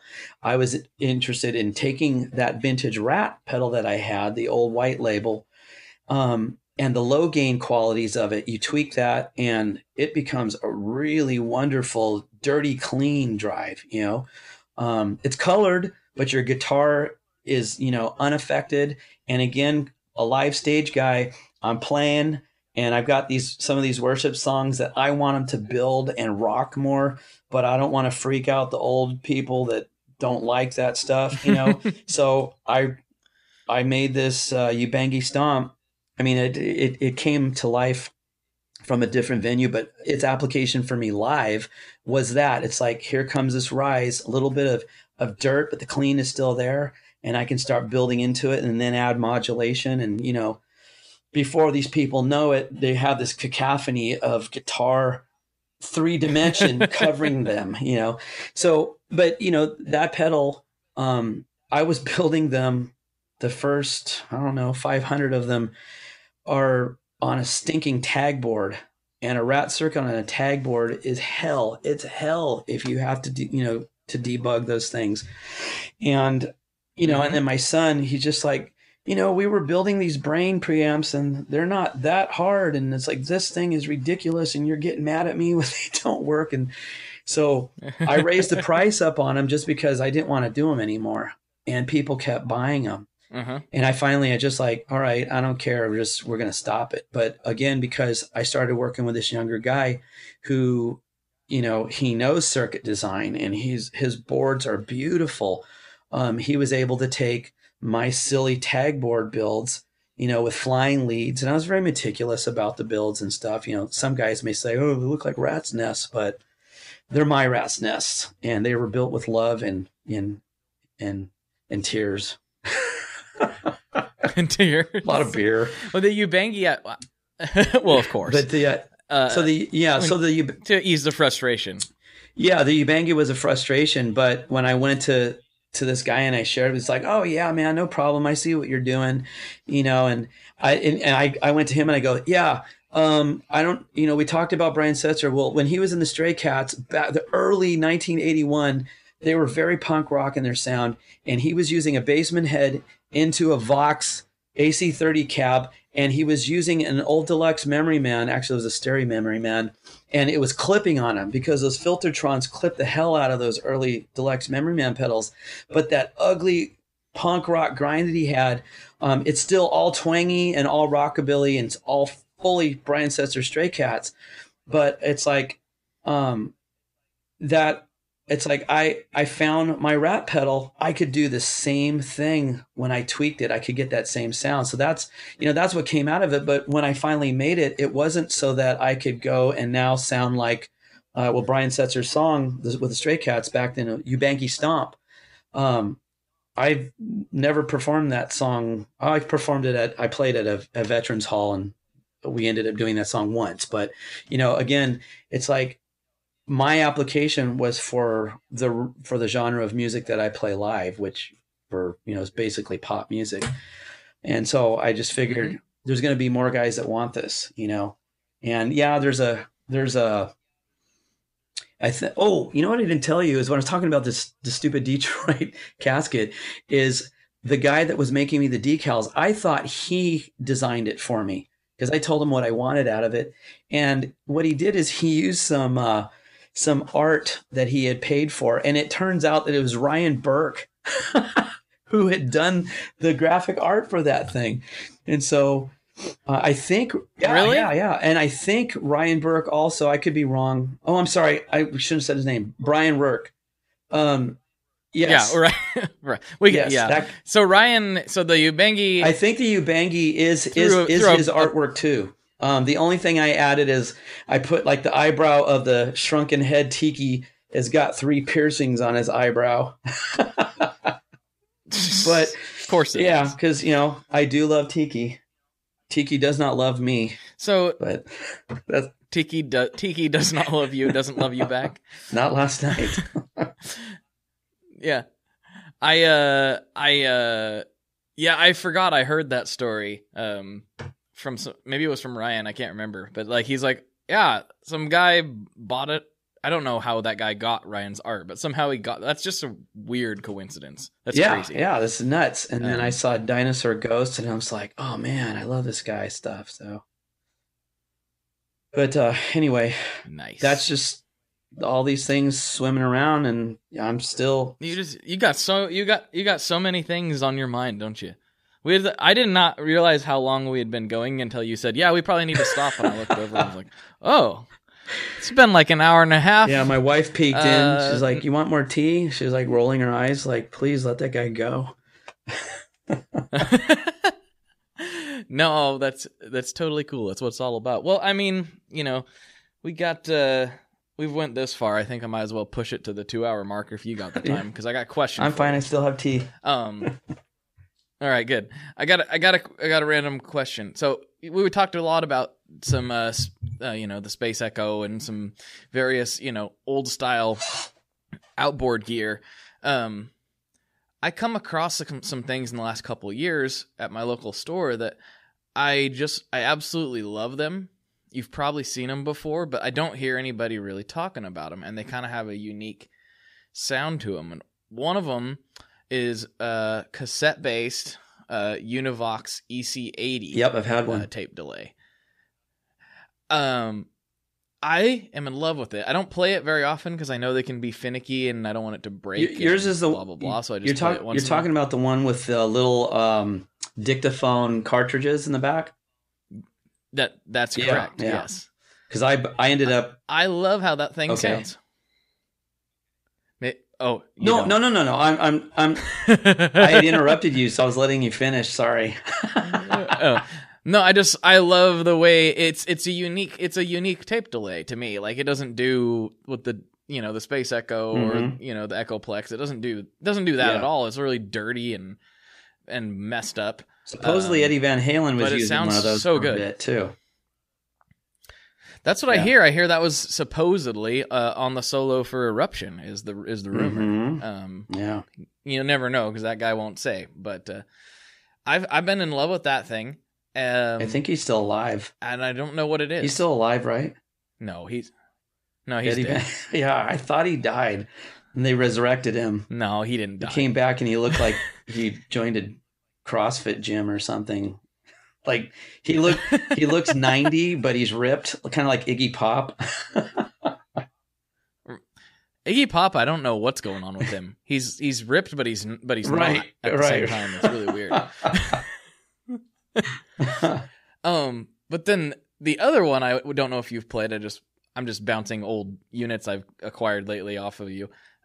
Is the Premier 90 spring reverb from like, I don't know, late 60s. Yeah, that's become that's on the hip radar. I noticed, and it's actually. Is it? Yeah, it appears to be, and because the prices on the stinking things have gone up, and now that you mentioned it, now it's going to go through the roof again, or more so. I don't know. I do know that like I think that the Tone Mob community is starting to drive the prices up on the Ibanez 7 series pedals. I'm pretty sure. Yeah. I know I won't shut up about it, and because the DE7 sounds so good, and like I've noticed, like people are catching on. I'm not new. I'm late. Do you to that have game. the corn? Do you have the corn series one yet?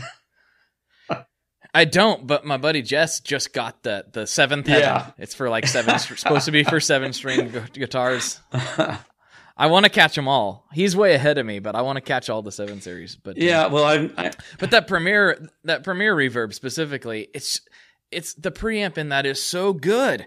It's so good. I don't know what kind of tubes are in it. I haven't even opened it up, but I like can turn the reverb off and just push it with a really hot pickups or a clean boost. And I love how it breaks up. Yeah. It breaks up. There's so many older things like that that just actually sound amazing, and not even in the music realm.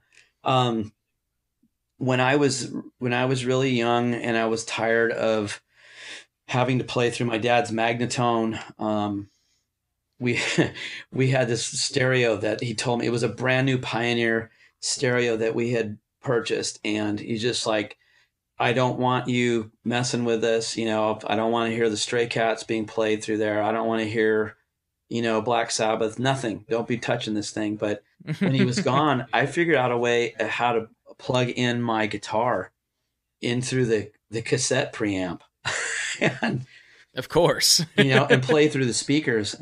Thank God I didn't blow the horns, or I would not be alive today. But, there's just a lot of really old, even the little preamp that is in the old Pioneer stereo systems, ironically has the same stupid chip that the Space Echo and the Boss DS1 had, because those. Interesting. I think a lot of these preamps are all very much alike, and a little bit of, circuit change, even simply, one component closer together than the other. The capacitance changes in them. They've gotten into arguments about stuff like that too. But like, I love my Tim pedal, but I don't care for the Timmy pedal. It sounds stuffy, especially when you're playing hollow body guitars, semi-hollows. There's something about the Tim pedal, and with its wiring and the way it's laid out, it's a much more open and dimensional sound than Timmy. And so not to go in that direction, but like with this Premier, I'd have to go take a look at the layout in that particular unit. But it's not, they're not too different from each other. And Fender actually had 2 different circuit designs with their the 6G15. The later one, the Silverface one, which are kind of hard to find, that has a more dedicated preamp in it. Billy Zoom loves that one, and I think his the little Kahuna that he makes is based off of that one, and it also has tremolo in it. Whereas my the Nocturne F-Bomb is based off of my 60s 6G15 reverb tank, and and my focus in that thing was not to be Super Surf Boy at all. It was to enhance the preamp so it didn't sound like ass when I played with my hollow body guitars.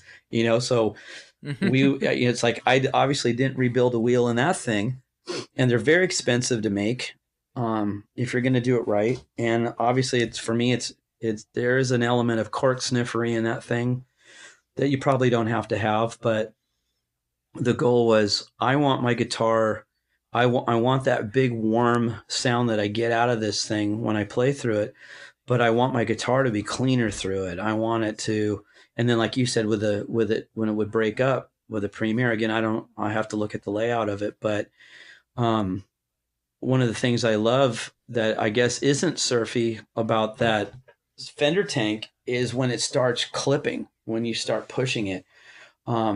There's a sound in it that's, I could probably make a pedal out of it. I don't really see a market for it, but there is a market for, the reverb. And so there's a lot of things that are out there that, you plug into and it's like, oh man, these sound so great. And maybe it's because we've got so many clones of clones of clones and, we just automatically know, oh, that sounds like a Tube Screamer. That sounds like a Rat. That sounds like, so. Mm-hmm.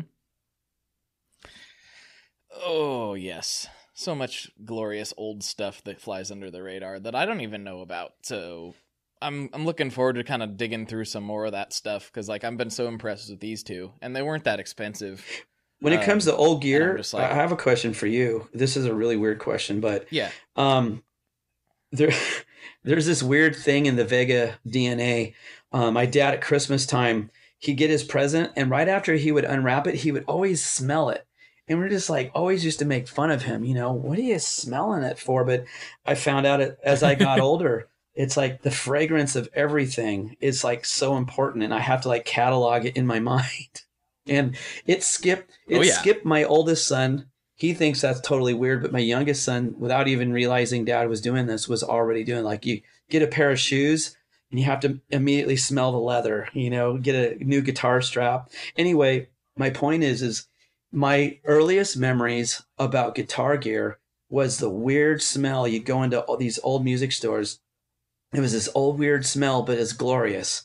Kind of like when you walk into Harbor Freight and you're overcome by the butyl rubber, right. For the first few minutes you inhale, you're like, oh, so, it's so awesome. So much and then rubber. 10 minutes later, I have a headache, but it's with those old effects, like the second you said Premiere, it's like I almost know what it smells like. And it does have a it's smell. really important, which makes me, now that we're talking about it, I wonder if I need to incorporate old gear smell into my pedals. I mean, that might give me an edge. That might be the edge. I don't know how you I mean, when you open up the, like an old, nitro, like an old nitro guitar, or even a newer one that's been in the case for a while, and you get that whiff. It's like, oh, yes. Yeah. I remember the first time I had that, it was like I opened up this Gibson. I don't remember what it was. It was been in the case for a while. Might have been. No, you know what? It was my first guitar, my first electric. When I first got it, what was it? I popped it open, and it's I still have it. It was I think it was like a 2005 or 2003 Gibson Les Paul Special faded. And those were great. Those guitar. Are nitro. They're not poly. No, they're not poly. It's nitro for sure. Especially the way it's wearing. Yeah, well, I had it. I beat, when I'm. That was my. I'm sorry. Oh, go ahead. No, the second you said that, it's like, oh yeah, because I love SGs, and my favorite was an '86. It was Olympic white, but the nitro had aged so much it's banana yellow, and there's this, and I smelled it. A catalog, so it's like we're on the same page there. It's like, yes, I can smell Blake's guitar now. Well, yeah, and then that's I've talked about it a whole bunch, but one of my favorite guitars I got last year. I've been wanting one forever. I'd wanted a white Les Paul Custom, with the gold and everything. I always wanted one, and I'd played a bunch of them over the years, and I was like, I never liked them. I just wanted one visually since I was a kid. And I got to thinking, like, maybe I don't want one of these. Maybe it's not the sound for me, And last year I got one. I was at the store just like, oh, here's a cool looking one. And I picked it up and I gave it a strum and went, uh-oh. Like I hadn't even plugged it in yet. And I really wasn't in the market to buy a guitar at the time. Like I didn't, I just bought some other stuff and I was like, I don't need to spend the money. plugged it in, or I didn't plug it in. I put it back on the shelf. I'm like, not going to plug it in because I know that this is probably a really good guitar. And went home, spent the next couple weeks complaining about it. And my wife finally was like, okay, will you go get the thing and shut up about that guitar? Well, that's awesome. And I was like, that's all I needed. And like that week, called up the guys at the stores, like, put it in the back. Don't let anybody take it until I get over there to try it.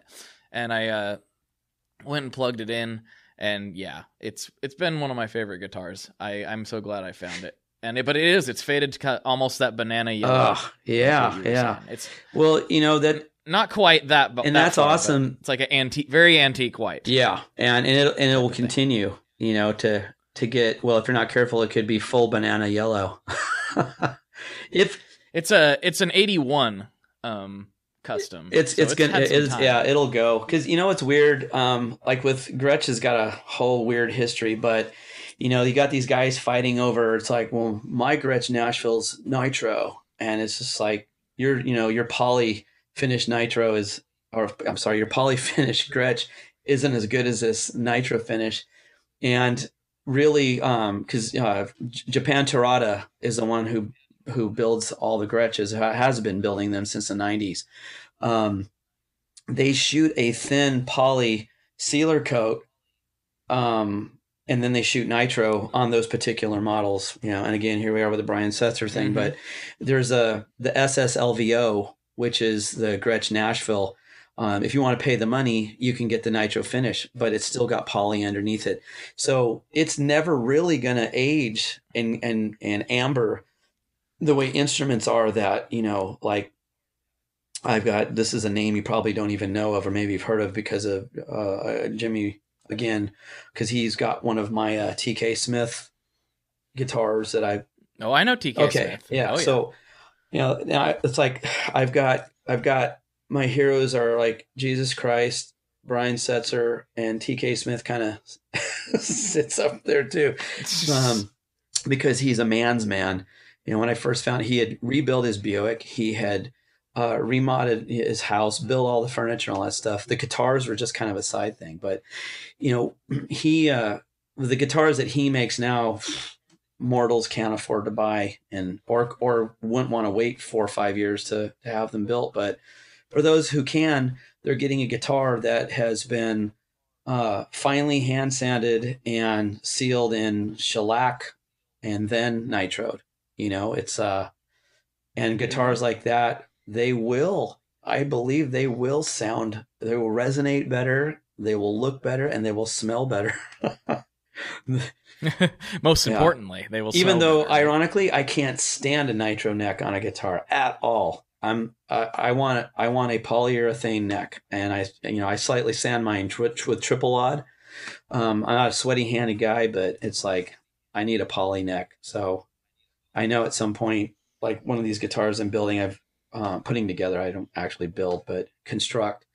I'm building a takeoff of the Jupiter Billy Bow, and that I've had the body. Rudders made the body for me, kind of like said that one you've seen that the Jim has. That one that he has. What's really cool about that is it's sugar pine, and I went to Mark Rudders and I said, this is the weirdest request you're going to get, but my mom's new Hyundai has got the coolest like blue metallic finish to it, and he went and had it matched, and so that's really like a Hyundai slate blue. But the nitro on it's going to start aging, so it'll be crazy to see what that thing looks like. Maybe 10 years. I don't know if he keeps them in a case or whatever, but anyway, yeah, the smells of these guitars and the sounds that they make with the nitro is you've already had episodes where you've argued about those things, but I'm not like one's better than the other. You know what I mean? That's not really how I'm wired, because I got guitars finished with various things that I like, but I just really like nitro because of its because of what's wrong with it. And what's wrong with it is that it's a little more brittle and it wears differently. Poly guitars don't do that because it's a more robust finish. Yeah. And I like that. I like what an old guitar looks like that has been nitro finished. I just do. So that's really, and I like how it smells. Yeah. Well, so that's the only thing. I forgot my garage smells really bizarre, like an old vacuum repair store and an old electronics store. I have friends that kind of keep their eye out for me for collecting these old the very, very first we're jumping here into Charlie Christian era, 1939 to 1942. But Gibson they were handing him Gibson. Yeah, it was Gibson. They weren't actually making the amplifiers, but they were handing him the EH1 150, and then it went to the 185, and then for a very short time, and there's arguments with it, but they made an EH 275, which the cabinet is made of. I think it's all maple, with ebony inlay and stuff like that. But so I have an affinity for these old amps, especially barn finds, because they're the only ones that are affordable. But what you get with them is horrible. And I literally I've got them unboxed, and there's chicken feathers in them and rat turds and spiders and of course it's just disgusting. But a friend found one for me over the holiday. Is in prime condition. Those old amps are like $4,000 right now, especially with reverb, dictating everything right now. But I got this thing for $800, and I didn't know what I was going to get, because what I'm after in particular is when they stopped making the EH150 and the EH185 came out, a little more powerful. They actually overdrive a whole lot more. And you have a separate bass and treble control on those things. So there's an extra gain stage. And if you go in the, I call it the hot channel, it's their mic channel. The sound's amazing. And it's not like, Stevie Ray Vaughan Tweed. It's this old, like my Junior Barnyard pedal, because that's what it's based off of, that in my old Magnatone octal tube. But I open up the carton that this thing came in, and it's like I knew right away it's somebody that does estate sales, because the box was all beat, and I'm like, oh my gosh, this thing's gonna be destroyed and broken, like so many things. But they had it in a box, and so it came to me perfect. But when I opened it up, all those vintage sewing machine, vacuum machine shops that my mom would take me in when I was a kid, she was looking for stuff, and the old electronic stores my dad would take me in, all came out of that amp. And I got lucky. It's a gold mine find for me, because it actually is an EH185, but it still says EH150 on it. So it's like right there at transition like right there in era 1939. But it's so old. The Tolex is so old. My dad wasn't even born.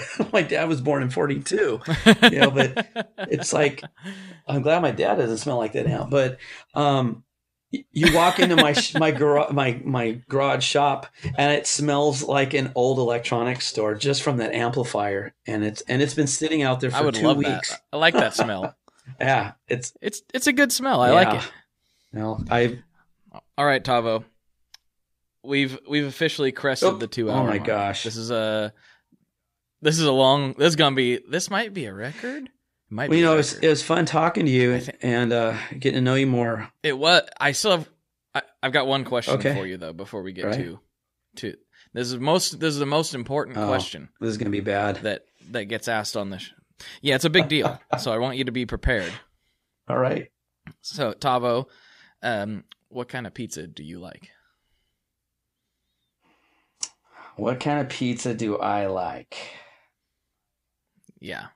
Like I said, it's important. But if I tell you the answer, it's just going to be all mushy and stupid, and no one's going to love it.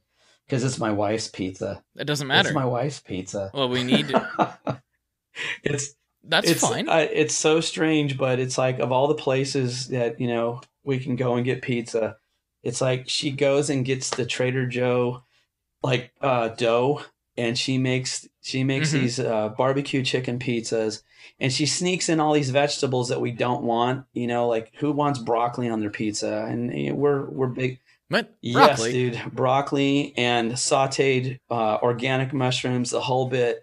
But see, yeah, I'm down with the mushrooms. you've got to actually have it with fresh sliced Roma tomatoes and the broccoli on there with barbecue chicken pizza. But yeah, that would be it, because we're big health snobs. You know, like I told you earlier, I was gonna, before I got on here, I'd have my green juice, and I basically like took 10 carrots, an apple, ginger, and I cheated by using some green kale powder, but that's not a lot of fun to drink, but it's good for you, and it keeps you alive and keeps you on top of your game. And so when it comes to what I call the junk food, the pizza, I'm kind of a snob, man. I want really fresh things, and once in a while, like when we lived in Riverside, there's this little place called Pietro's, and you look on Yelp and they tear it apart. But dude, their pizza, for regular junk food pizza, Pietro's in Riverside is amazing. But I don't live there now. I live in San Diego, and I'm like, it's a whole new country. I'm lost out here, but so I'm sure I'll find some awesome pizza place, and then my wife's pizza won't be my favorite anymore. Oh well, don't tell her that. No, you'll be in trouble. Used to my horrible ways. She doesn't care for food. That's why she's thin. For her, it's like food is nothing but sustenance, And while the rest of us are like all dreaming about what we're gonna eat the next meal. It's the one thing I like better than Guitar Gear is food. Yeah, I love food. Man, I love it. You're so still. Much. Don't get me started. Young, we'll go for another 2 hours. You got to eat all that good food while you can, because then you start getting my age and heartburn takes over when you do things you're not supposed to, like have too many Chi-Chis at the tiki bar in one night. By the way, Chi-Chis are a great drink. It's we can talk about that some other time. Tiki drinks. Okay, that sounds good. We'll talk about food and tiki drinks on the next. Sounds good. All right. Thanks for coming on, Tavo. And I'll go ahead and wrap this thing up. Woo! I've been standing here for a long time. This is great. For Tavo, this is Blake. And as always, folks, good luck and good tones. All right, folks, that does it for this week. Thanks again for tuning in. Thanks for sticking around after the little hiatus I had. I'm going to try to minimize those. Can't guarantee they're never going to happen, but definitely going to try to minimize them.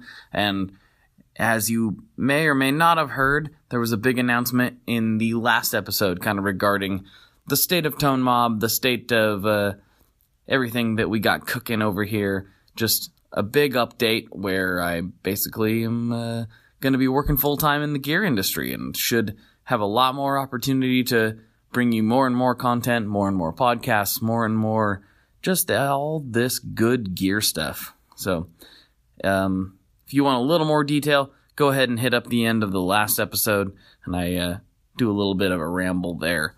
But until then, I am going to be at NAMM this year. Again, yes, that wonderful thing we call Winter NAMM. And if you're going to be there, please do look me up. Shoot an email to info@tonemob.com. Message me on all the social medias at the Tone Mob, pretty much across the board. And, join the Facebook group. We got the the Tone Mob Facebook group, and we're all in there near now. I can't talk. Of course, it's kind of late at night at this point, but I don't have to explain myself to you. It just is what it is. I can't talk right now. The Tone Mob Facebook group, you can go in there and hear me say all kinds of more dumb stuff, along with a bunch of much more intelligent people who actually can inform and entertain you. So check that out. Again, if you're going to be at NAMM, look me up, info@tonemob.com for the email, and, have yourself a good week. And thank you for listening. One last thing before we totally sign off here, I just want to remind you that if you do any shopping at Stringjoy, that's Stringjoy guitar strings made in Nashville, that will help me out as well. As I've said for years, I'm heavily involved in that company, and I really do think they're making the best products on the market. So if you would like to try custom strings, go to tonemob.com/stringjoy and check them out today. I seriously love what the team down there is doing. I help them out with all kinds of things, and by you supporting them, you are also supporting me as well. And hey, you need some strings, so why not get some custom strings just for your guitar and playing style? Again, the link for that is tonemob.com/stringjoy, and that will take you right to their website, and you can do all your shopping through there, and that will help everyone involved out. So thank you very much. Talk to you next time. We are brought to you by the wonderful folks at Gun Street Wiring Shop. Yes, Gun Street Wiring Shop. I've talked about them before. I used to say based out of Bend, Oregon, but guess what? Sean moved to my neck of the woods. Sean's in Portland. Sean is awesome and has helped me with a bunch of stuff lately. And if you have wiring needs for your guitar, he can help you too. If you want to get weird with it, he can get weird. If you just need to spruce things up a little bit, there's your guy. He takes all the guesswork out of doing your guitar wiring, and he makes it simple, and his customer service is top-notch, and I can't say enough good things about Gun Street as a company. I really respect Sean and what he's all about, and the product is top-notch. I've got 3 different guitars that now have Gun Street harnesses in them, and I could not be happier. So go to gunstreetwiringshop.com and check them out.